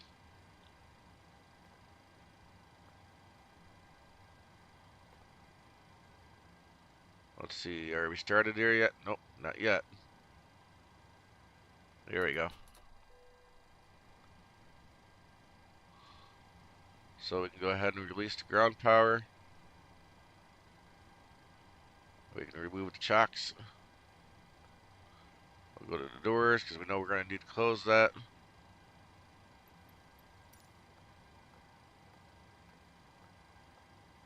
I don't see my range arcs. Let's go ahead and get those on. There we go.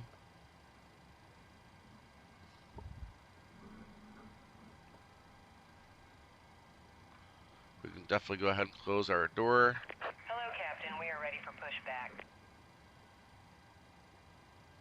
Let's go ahead and double check. Yep, all doors are shut.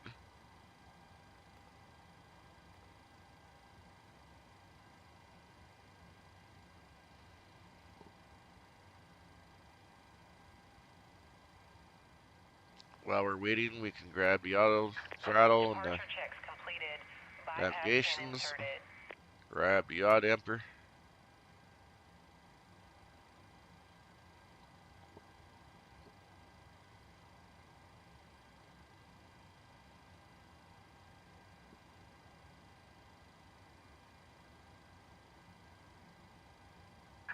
Locking gear.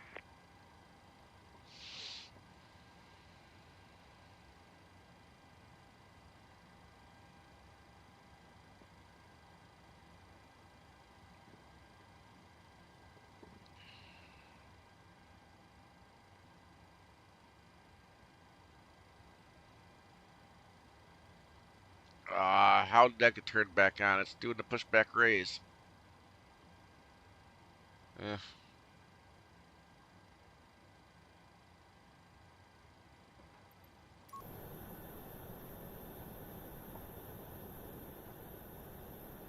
Hey, no.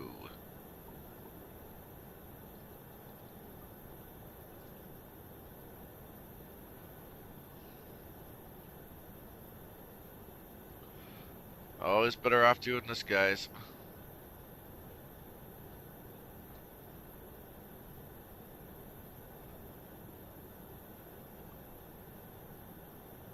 And that's close enough. Exiting from editing mode. Release Whoa. parking brakes, please. There you go. Commencing push. All engines clear. Start Alright. at will. Let's go ahead and light up number 2.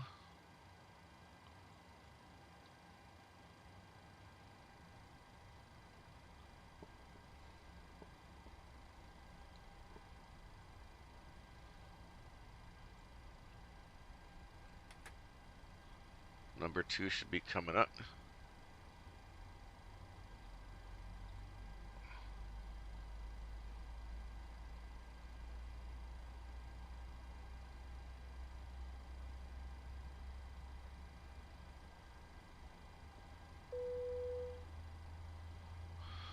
We're ready to go when you are. There's PACX. Didn't forget about Ladies that. and gentlemen, welcome aboard. This is your flight attendant speaking. At this time, please be sure to make sure all large carry-on items are in the overhead bins and your small items are Go ahead and do number 1.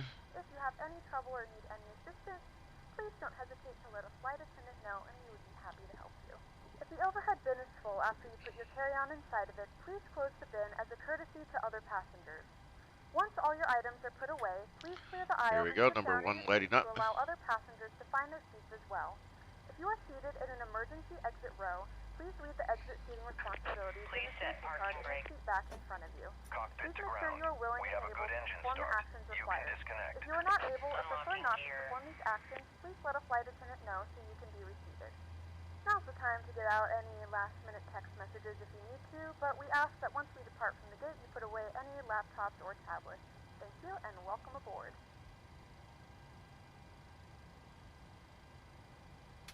Good morning, ladies and gentlemen, and welcome aboard Flight Go ahead, grab the 1196, generators. with service to San Diego. Our flight time will be roughly Get 1 rid of the hour APU. and 59 minutes. Now that the cabin door is closed, please make Those sure that all buttons are devices set. are in airplane mode and your large devices are now shut down and stowed. Please fasten your seatbelt and make sure that all tray tables and Man, you seat just backs are walked in it a full up. upright and locked position for What were you waiting for, Flight girl? attendants, please prepare cabin for departure and cross-check. Tow truck disconnected. Bypass pin removed. Ladies and gentlemen, please direct your complete attention to Left the flight is clear, attendants as they right demonstrate is the clear. safety features of our aircraft. Go ahead and put the taxi lights You will on. notice a light illuminated Set above your seat. RTO. When this light is illuminated, please Gonna set fasten your flaps seatbelt really 5. tight across your lap. To fasten, insert the metal fittings into one another and tighten by pulling on the loose end of the strap. To release your seatbelt, lift the upper portion of the buckle. We suggest that you keep your seatbelt fastened throughout the flight. Might as well go ahead and grab the TCAS Take a test. few moments to now locate one of the several emergency exits on this aircraft. In some cases, your nearest exit may be behind you. In case of an emergency and we need to evacuate the aircraft, there is lighting on the floor that will guide you towards it. In the event of a decompression, an oxygen mask will drop in front of you. Alright, let's go. To start the flow of oxygen, pull the mask towards you. Place it firmly over your nose and mouth, secure the elastic band behind your head, tighten the straps if necessary, and breathe normally. Although the bag does not inflate, oxygen is flowing to the mask. If you are traveling with a child or someone who requires assistance, secure your mask on first and then assist others. Keep your mask on until a member of the crew advises you it is safe to remove it.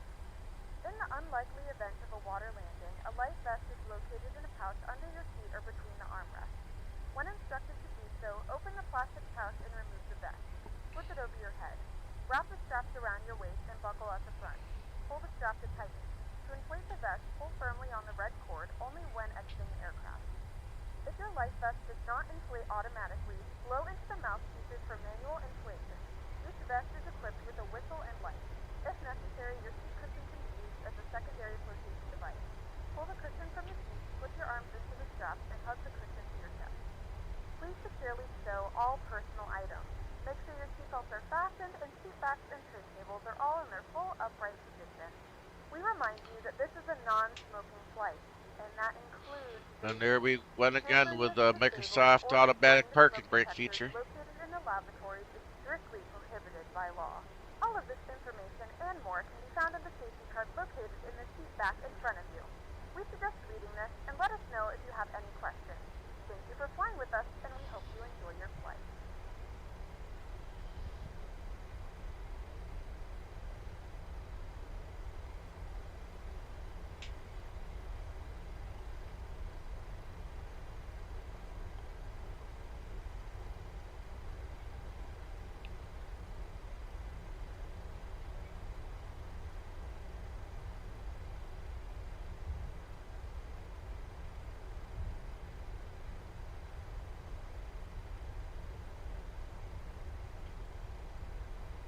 We are at 10 left. Go ahead and grab the landing lights, release the taxi, get the strobes. Strobes are on.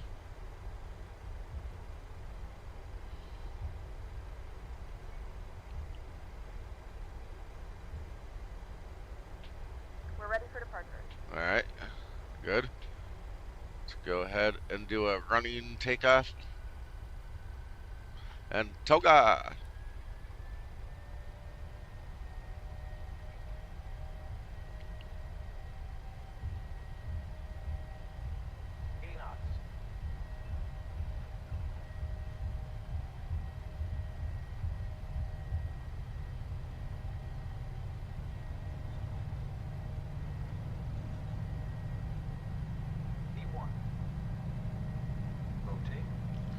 Rotate.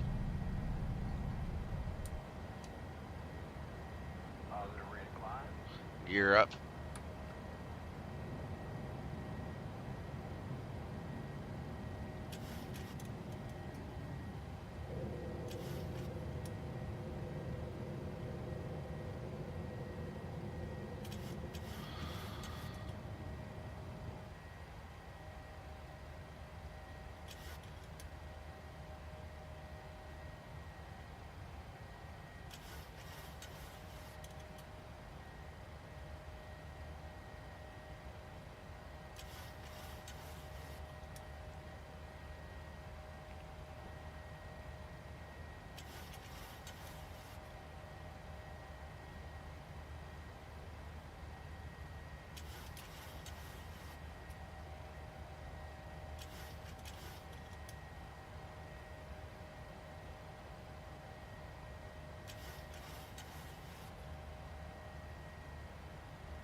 And go to flaps 1.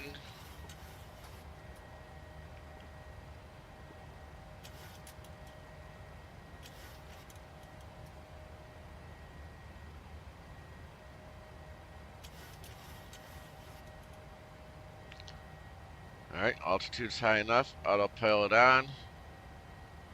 Let's go over here, lock the landing gear.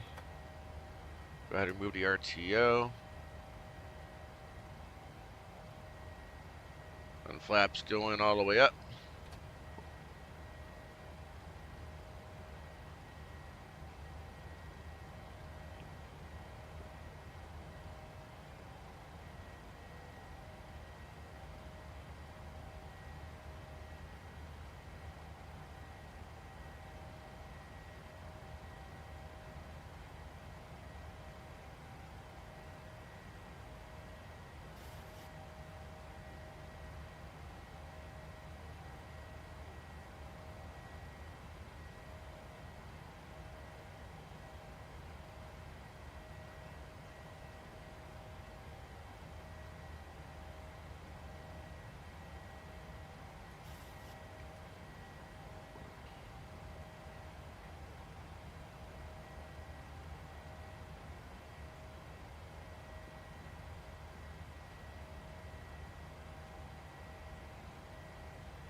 Suppose it couldn't hurt at least to have the map fully visible.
Coming up on 10,000 feet.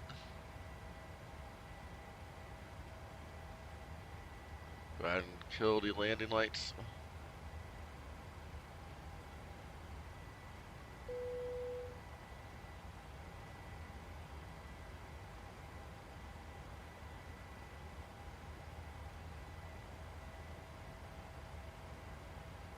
Ladies and gentlemen, we are now passing through 10,000 feet. You can now turn on your larger portable electronic devices. As a reminder, please keep your seatbelt fastened while you are seated and do not congregate in the galleys or near the lavatories. This aircraft is equipped with onboard Wi-Fi. If you wish to connect to the Wi-Fi, you'll be directed to a page to pay a small fee for internet access. We do offer complimentary in-flight TV thanks to our partners. Connect to the Wi-Fi and you'll be able to access our wide range of free live TV and paid movies library.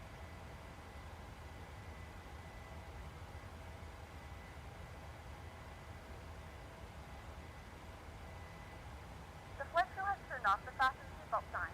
You can now get up and move around the cabin. However, we ask that you keep your seatbelt fastened when seated in case of unexpected turbulence.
we go. We can go ahead and set standard. Here we go. So we are now pretty much at our transitional altitude. So here we go, guys. We're on our way. San Diego, here we come. Let's go ahead and mute some, listen to some tunes.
gentlemen, the seatbelt sign is now turned on, so it is time to return to your seats and fasten your seatbelts.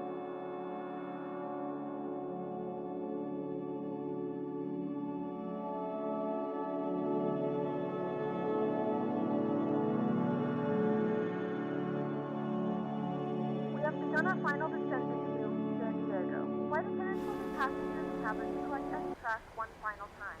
Please ensure tray tables are stowed and seats are in the full upright position. Please also store any carry-on items either in the seat back pocket or under the seat in front of you. Please complete all Wi-Fi related tasks and stow any larger electronics. Hey guys, welcome back to the flight deck. I hope you enjoyed the leg on over here to San Diego. We are almost there. We are below 10,000 feet. We are doing the RNAV into runway 27. To me, I'm sure others, that is the best approach into here. Of course, when we get there, we'll take a round. I do believe we should also be able to find that In-N-Out burger.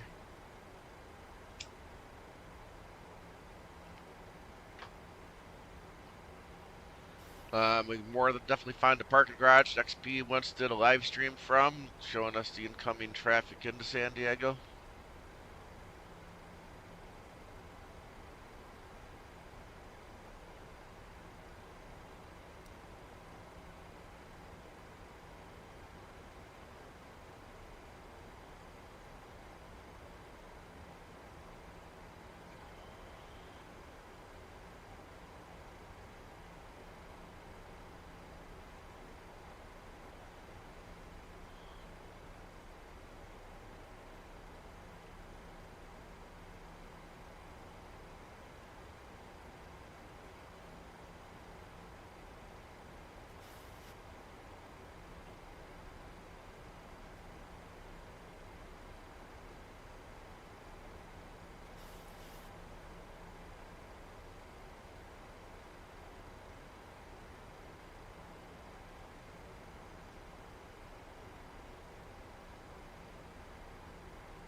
And of course, I will be recording this landing. We will be able to do some replays and see how good or bad I did on this landing. Can't wait to see that.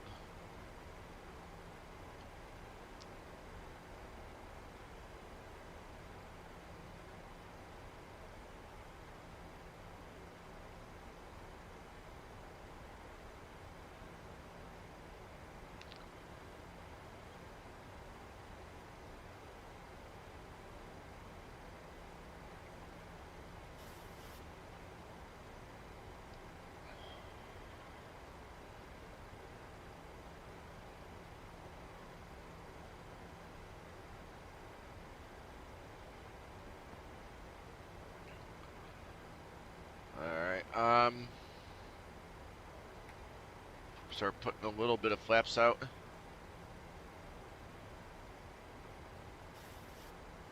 This is definitely not the landing you want to be coming in too fast for.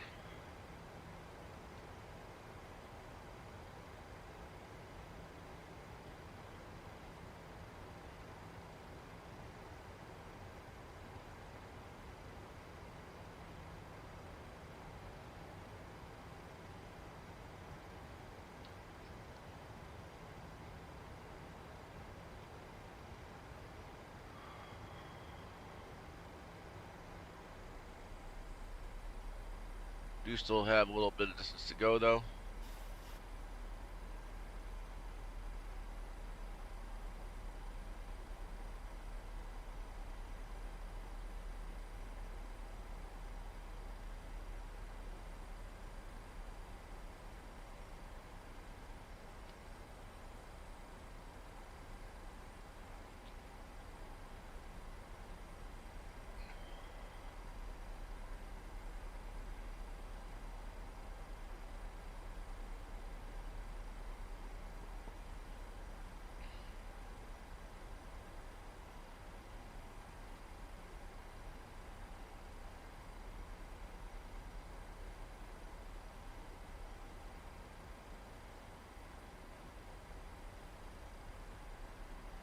don't think I'll need my spoilers, so let's go ahead and make sure we get those armed.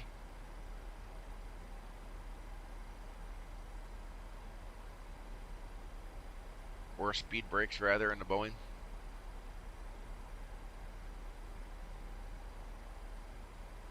Now, when we get down there, we're going to be looking for gate Charlie 21.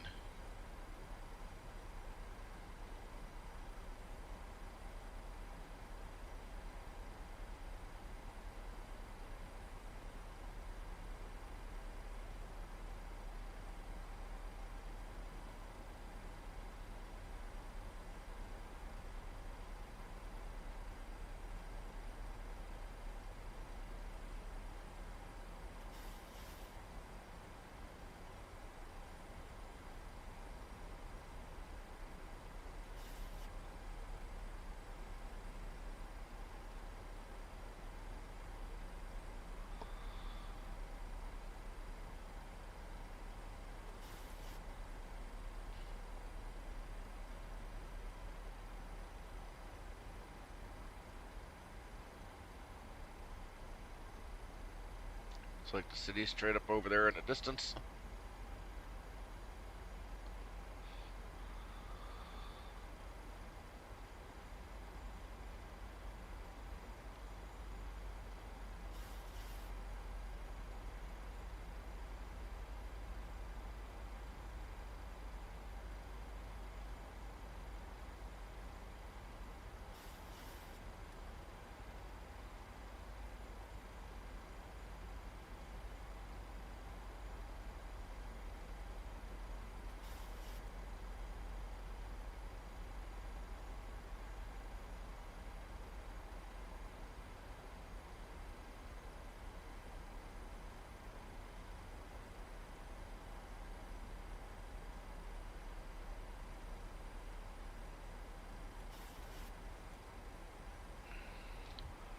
I'm going to put out another notch of flaps.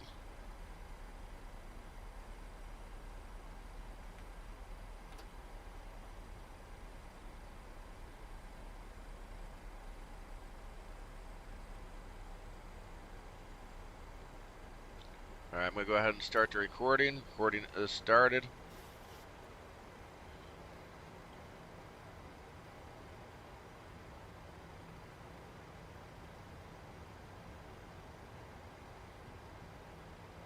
Just go ahead and put out flaps 10.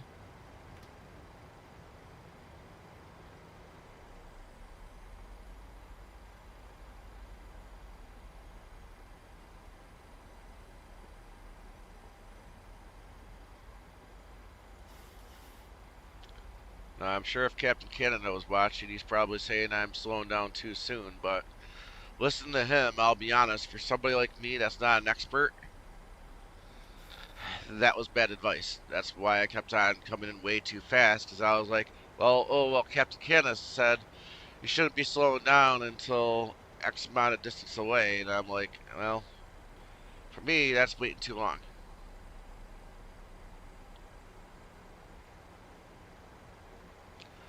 Definitely got me into trouble.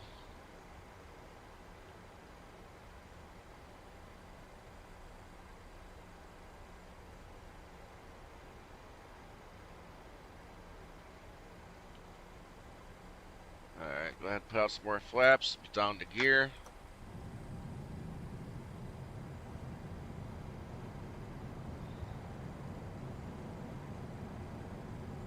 Gears are down. We'll put out some more flaps.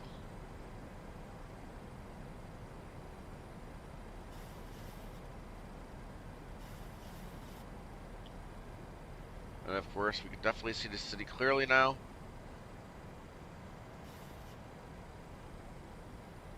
Might as well go ahead and put out flaps 40.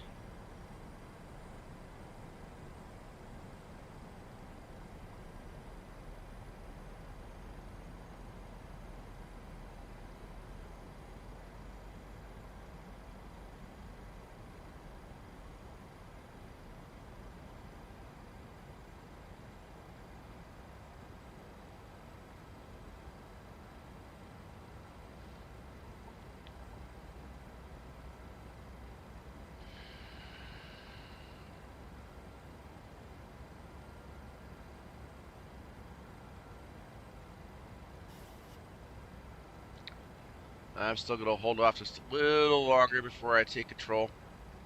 Right now, I can't see the pappies. If there are pappies here, which I would say there should be, but 500.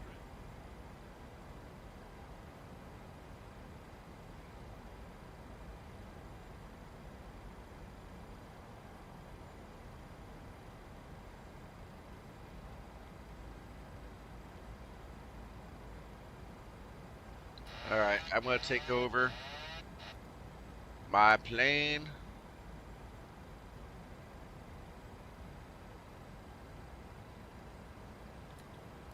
My throttles.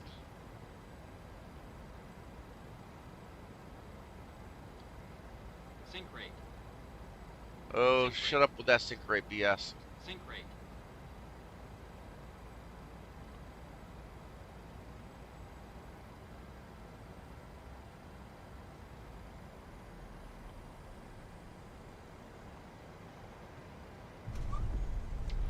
There we are. We're down. Welcome to San Diego.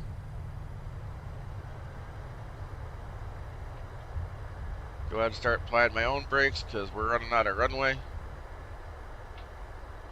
Because I didn't plan it down right straight away. We'll go ahead and exit here. Ladies and gentlemen, welcome to San Diego. The local time is 12:45 p.m.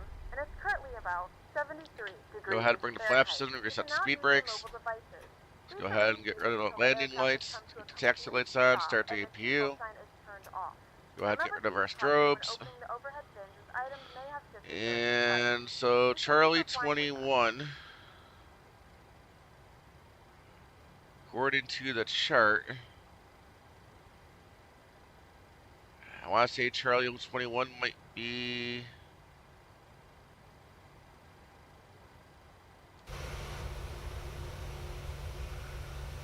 Yeah, Charlie 21 should be like right over here.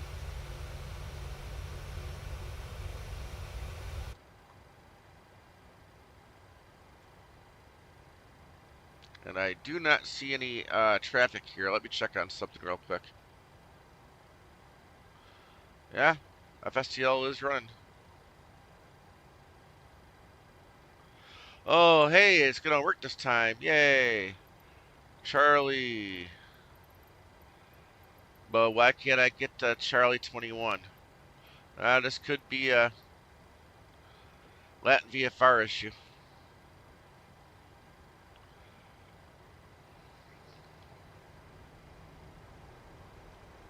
So we'll get there on our own. We'll see what gate it has it labeled.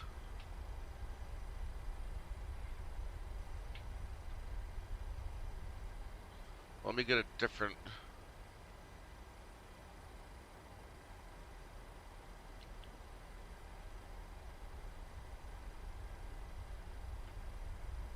Is there another terminal over there I can't see? This should be it right here.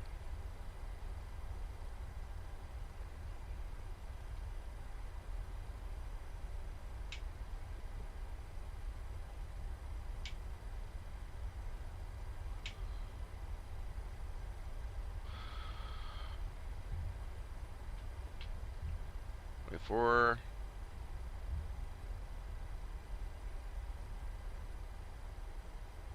This should be 21 right here, guys. Is there an actual gate marker? See if I can get GSX going. Not that I can see. Wait, no, 22. Where do they have 21 at?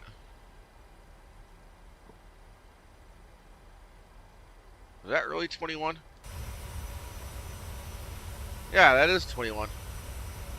Navigraph has it right here, but I guess technically it is the same spot.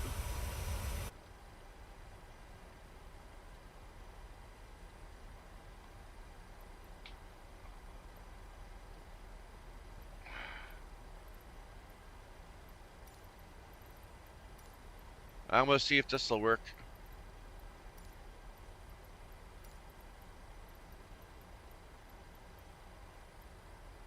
Well, I don't see any, Ah,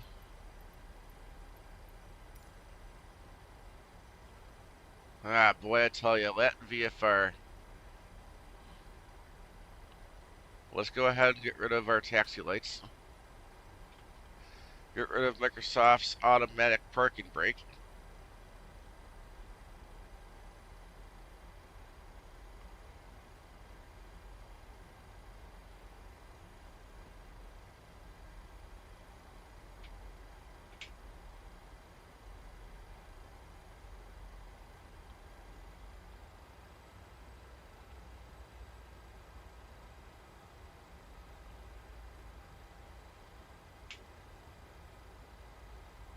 I'm curious.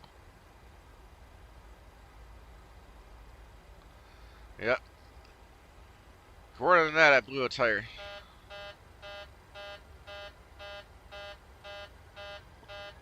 Oh, shut up with the alarm. And enough is enough with your blown ass tires. I can't wait until I figure out what my landing rate was to see how well warranted that blown tire actually was.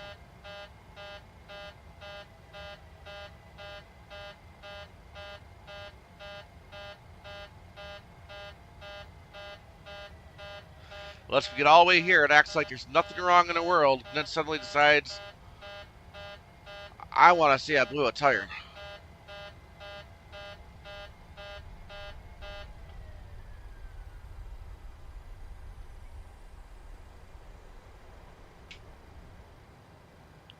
I shouldn't have done that.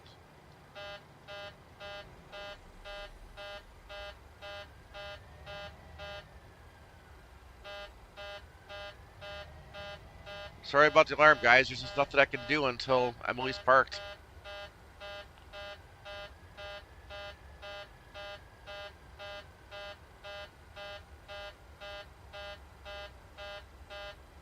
I've made it this far.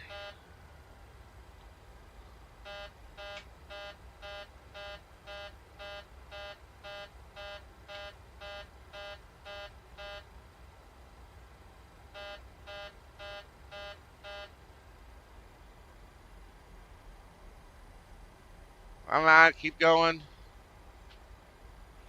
Alright, guys, we ought to get a dance. No, I did not remember to...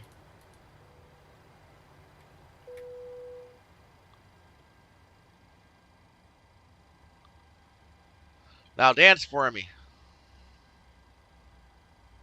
Oh, are you kidding me? I'm perfect. And you're just going to give me a bow? Seriously? How perfect can those zeros be? Seriously? Now I feel like I got robbed. Yeah, well.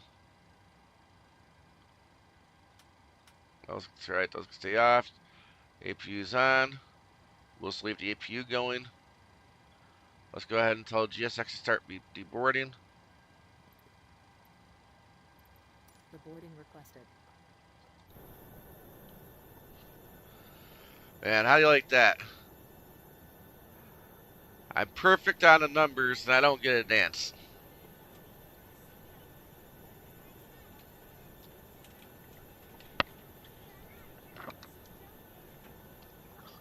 Alright, so now to answer the question. What was my landing rate to deserve a blown tire? Passengers deboarding starting. Oh, are you guys kidding me? Are you kidding me? Pmdg, you got some work to do, I tell you. I'm happy, but I'm kind of irritated at the same time because Pmdg claims I landed so hard that I blew a tire. Well, I got news for Pmdg. I buttered it, y'all. I buttered it. I got a 164, according to PACX. Well, 164 definitely should not blow a tire. According to Volanta,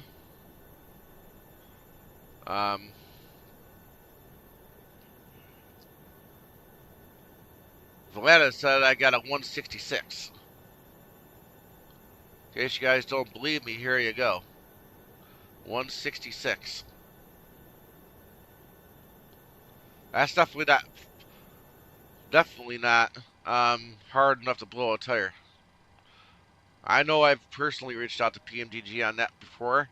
And they're like, oh, well, you're landing too hard. What's your landing rate? Blaming me. Well, as we can see, plane's too sensitive to blown tires. Now, whether or not it's technically anything they can fix, I don't know. But either way, now before I feel like we can appropriately do our landing. Now I've got to come in here, replace a tire. Oh, but wait, I gotta call maintenance first, right?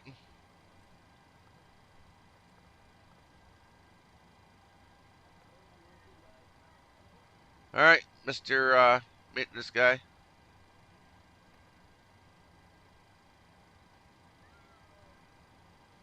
We need you to fix an unfair blown tire.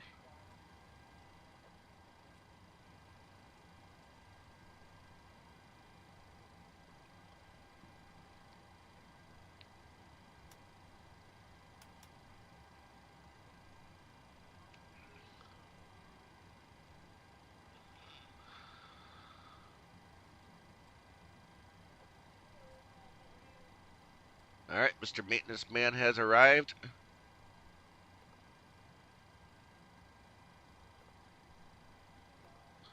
We could have him go ahead and replace the tires.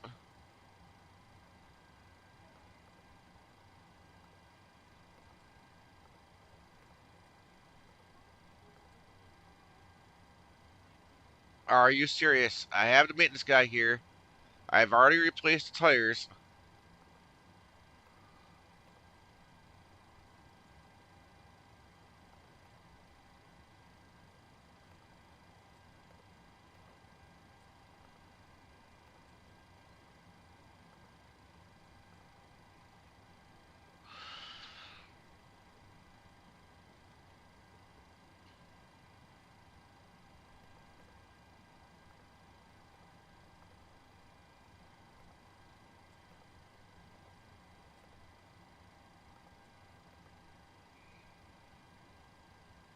Do you want to deboard crew?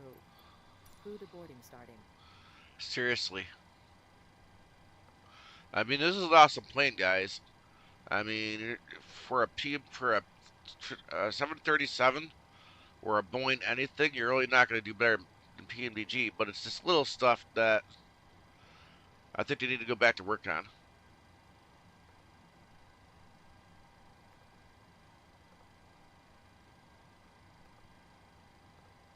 I mean, sure, I could go ahead and go into the Microsoft settings and turn all the fake, you know, the fake mode on where you can do whatever you want without causing damage. But how fun is that? How much fun is that, you know?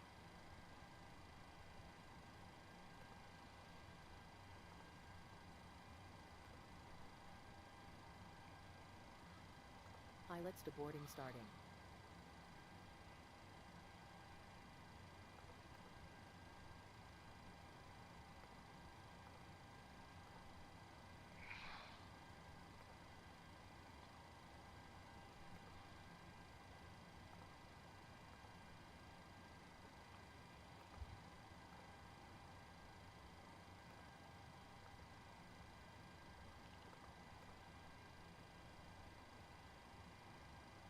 All right, doesn't look like it's coming back, but I shouldn't have to go through all that to do that. All right, so now that's out of the way.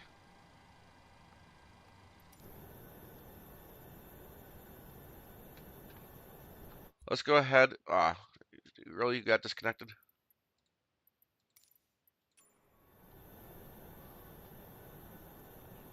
Let's go ahead and have a look at Latin VFR's San Diego. Now, if I'm not mistaken, we got Latin VFR's version, right?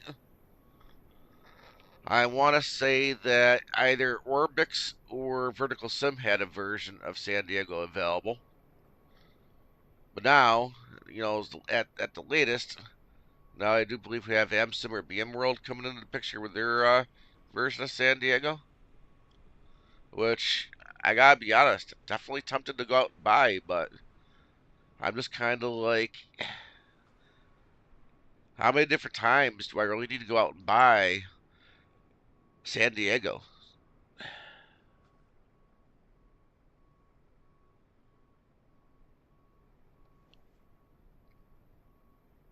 And nothing battled inside, which is fine.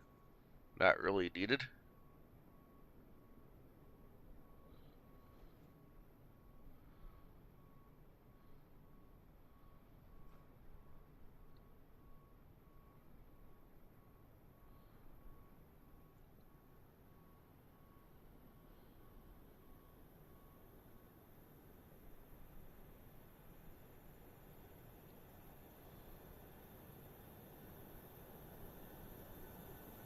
Well, looks like they modeled things in here a little bit.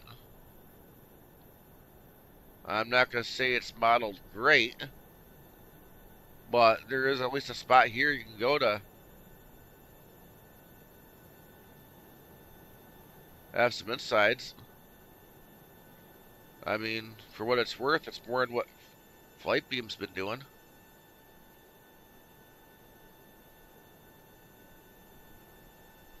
There's our plane right here.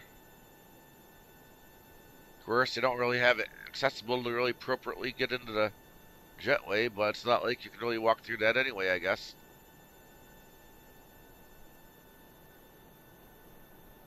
This is kind of interesting the way they got this set up.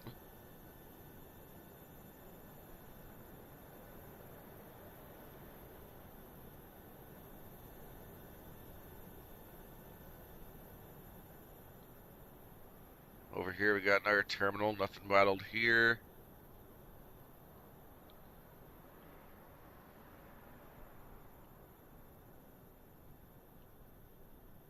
Got a little modeling going on over here. Only problem is they've blacked out the windows, so you really can't see out of it.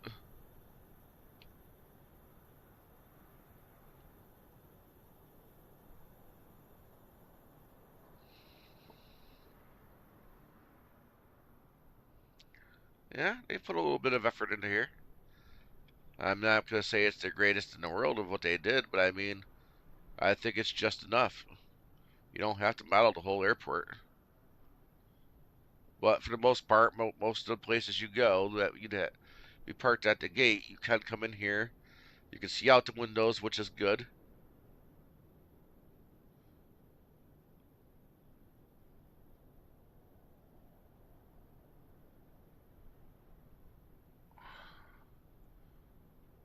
This is kind of weird. I don't know if it's like this in real life or not, but...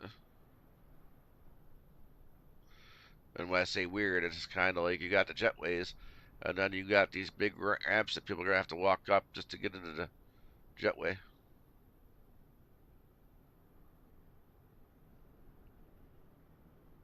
Somewhere around here, I do believe, is where they're actually building a new terminal.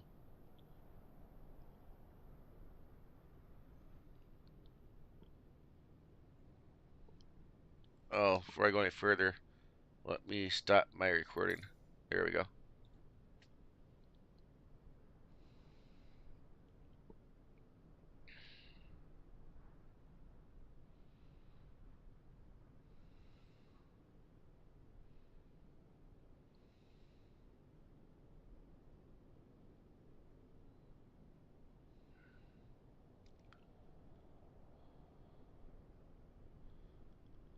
I thought somewhere out here is supposed to be a carrier, but they might not have modeled that.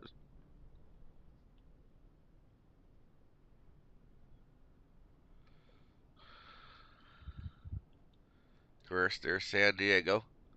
I don't really think we need to go out there and walk around the city, but definitely got some boats out here, which I gotta say, more than likely, this is let VFRs work. At least take the time to put some boats out here. You know, give us something to look at. You know.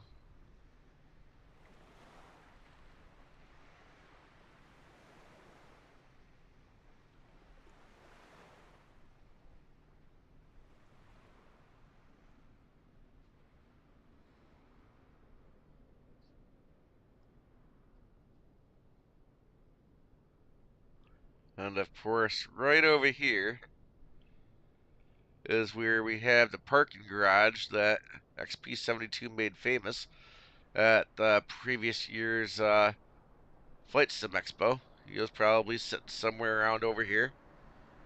I'm sure only he could verify that. Although, I think he was a little bit more lined up with the runway, maybe. So he might have been somewhere over here.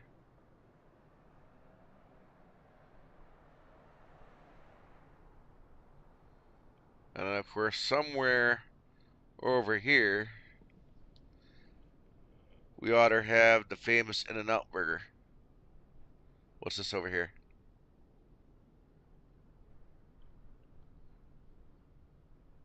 I don't think that's the In-N-Out.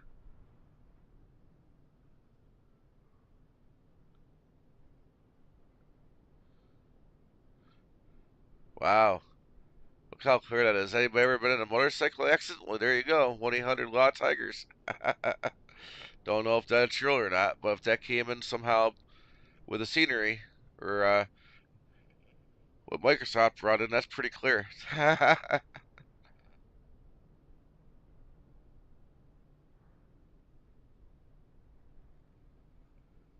um, that obviously has more to do with the airport. Well, I want to say that In-N-Out should have been somewhere around over here. Maybe it was that building with the billboard put in by AutoGen.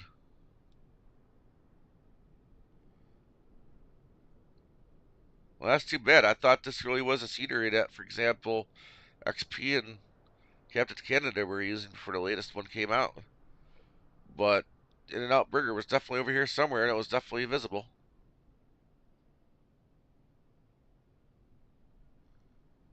Shell station. See, I'd be curious to know just how much is AutoGen and what is possibly the work of LVFR over here.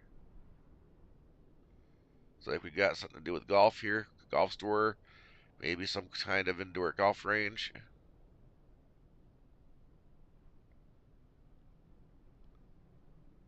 But definitely on the wrong side to be finding that, I'm pretty sure. But I don't know, guys. I guess if I really want to see the In-N-Out burger joint, maybe, just maybe, I'm going to have to shell out the money for the new San Diego.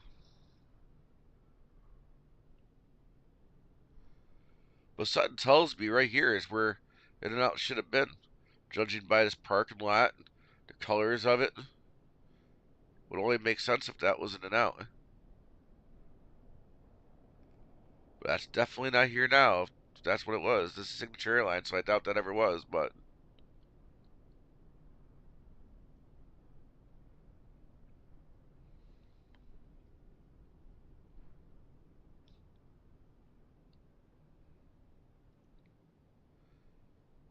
alright guys, I guess it's what it is.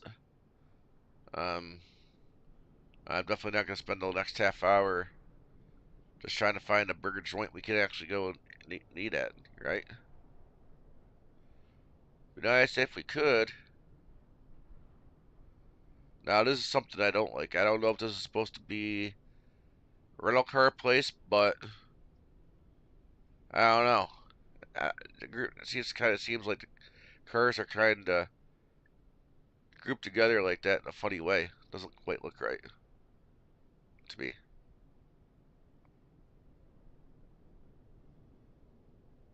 Let's see. Did Latin VFR do anything with the tower?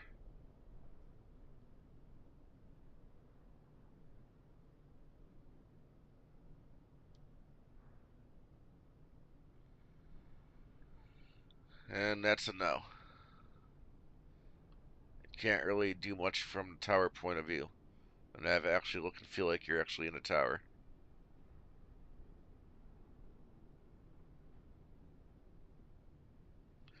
I gotta say, guys, this is kind of disappointing. I don't know if any of these planes that we've seen here are static, but to make it here to this airport, not have any planes coming in for landing or taxiing around, gotta wonder what's going on with FSTL traffic. I would think that this would have been one of the airports they made sure they had included. I mean, it's a major airport, popular one at that. But anyway, guys, let's go ahead and get back to the plane.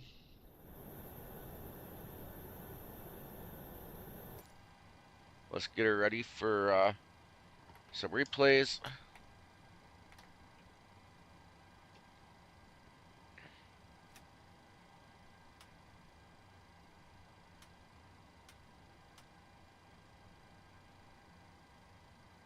Double check, because last night I was doing a replay. It looks like the spoilers were on the whole time, which I know wasn't the case. I know I wasn't flying with my spoilers on last night.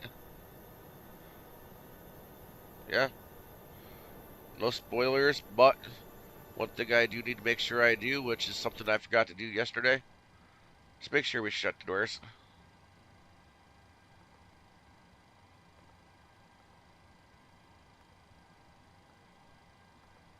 Close door number 1. Double check, make sure the cargo doors are shut. They are. There we go. Everything should be set.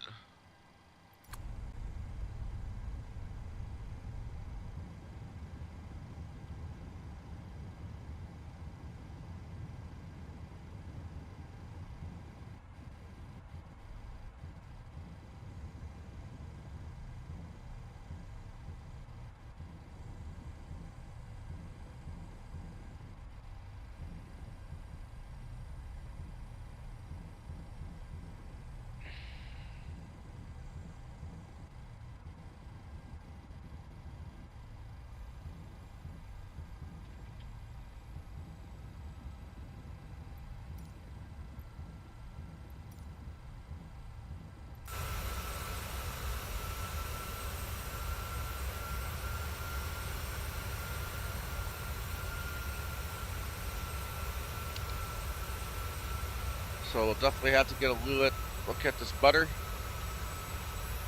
So let's go ahead and I do think we can turn the audio down just a little bit.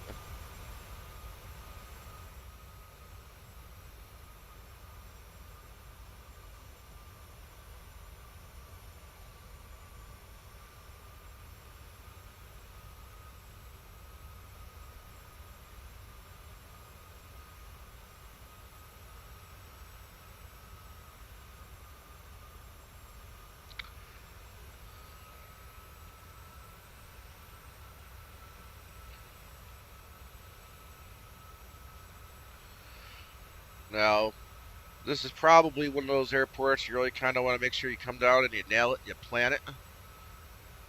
I didn't do that. I tried being conservative, make sure I, get that good landing.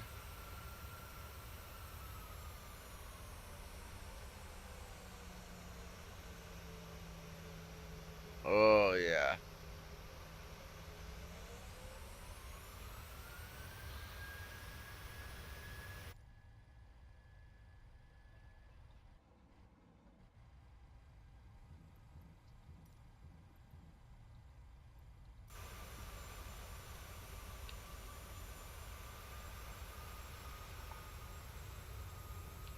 Let's make sure we get the Dougal.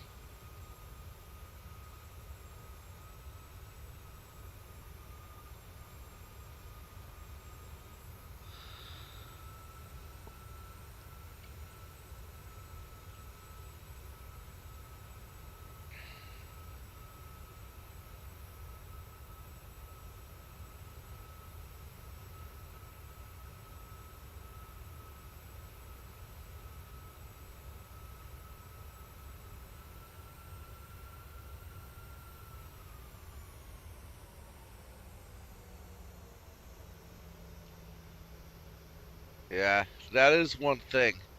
Every time I come into land, it always seems like I'm lined up on the left-hand side of the runway rather than the center.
Oh yeah. I just need to really start coming in a bit more centered up.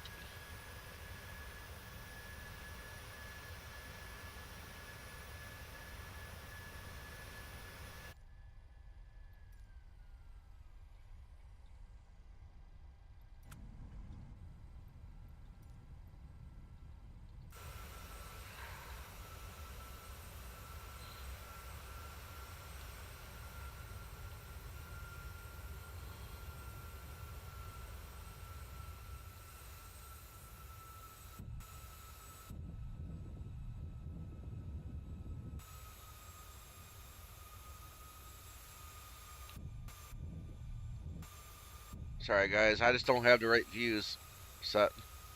I am trying to get some of these wing views coming in best I can.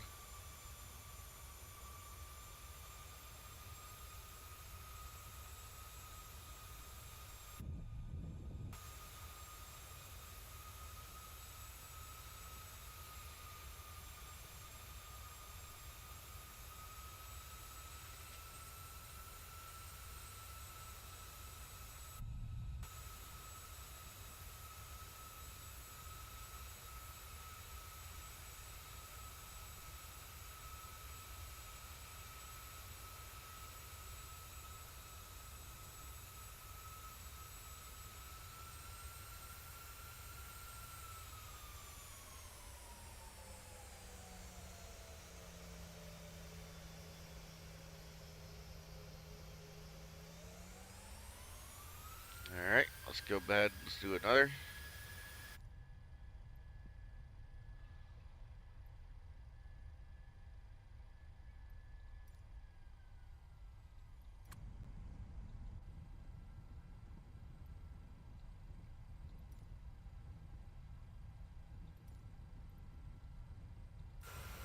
I'm going to try something.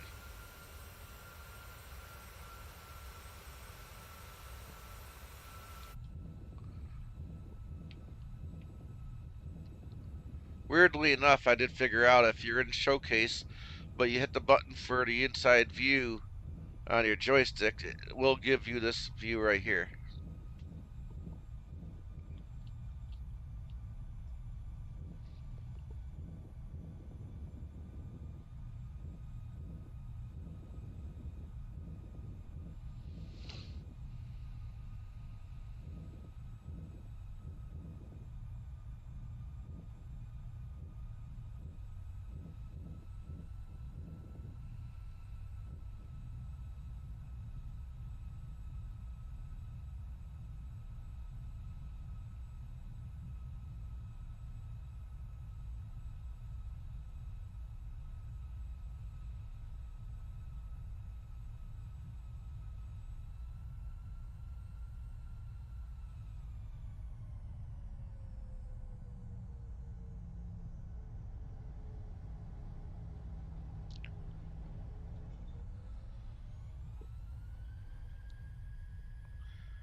Not really the views I'm looking for.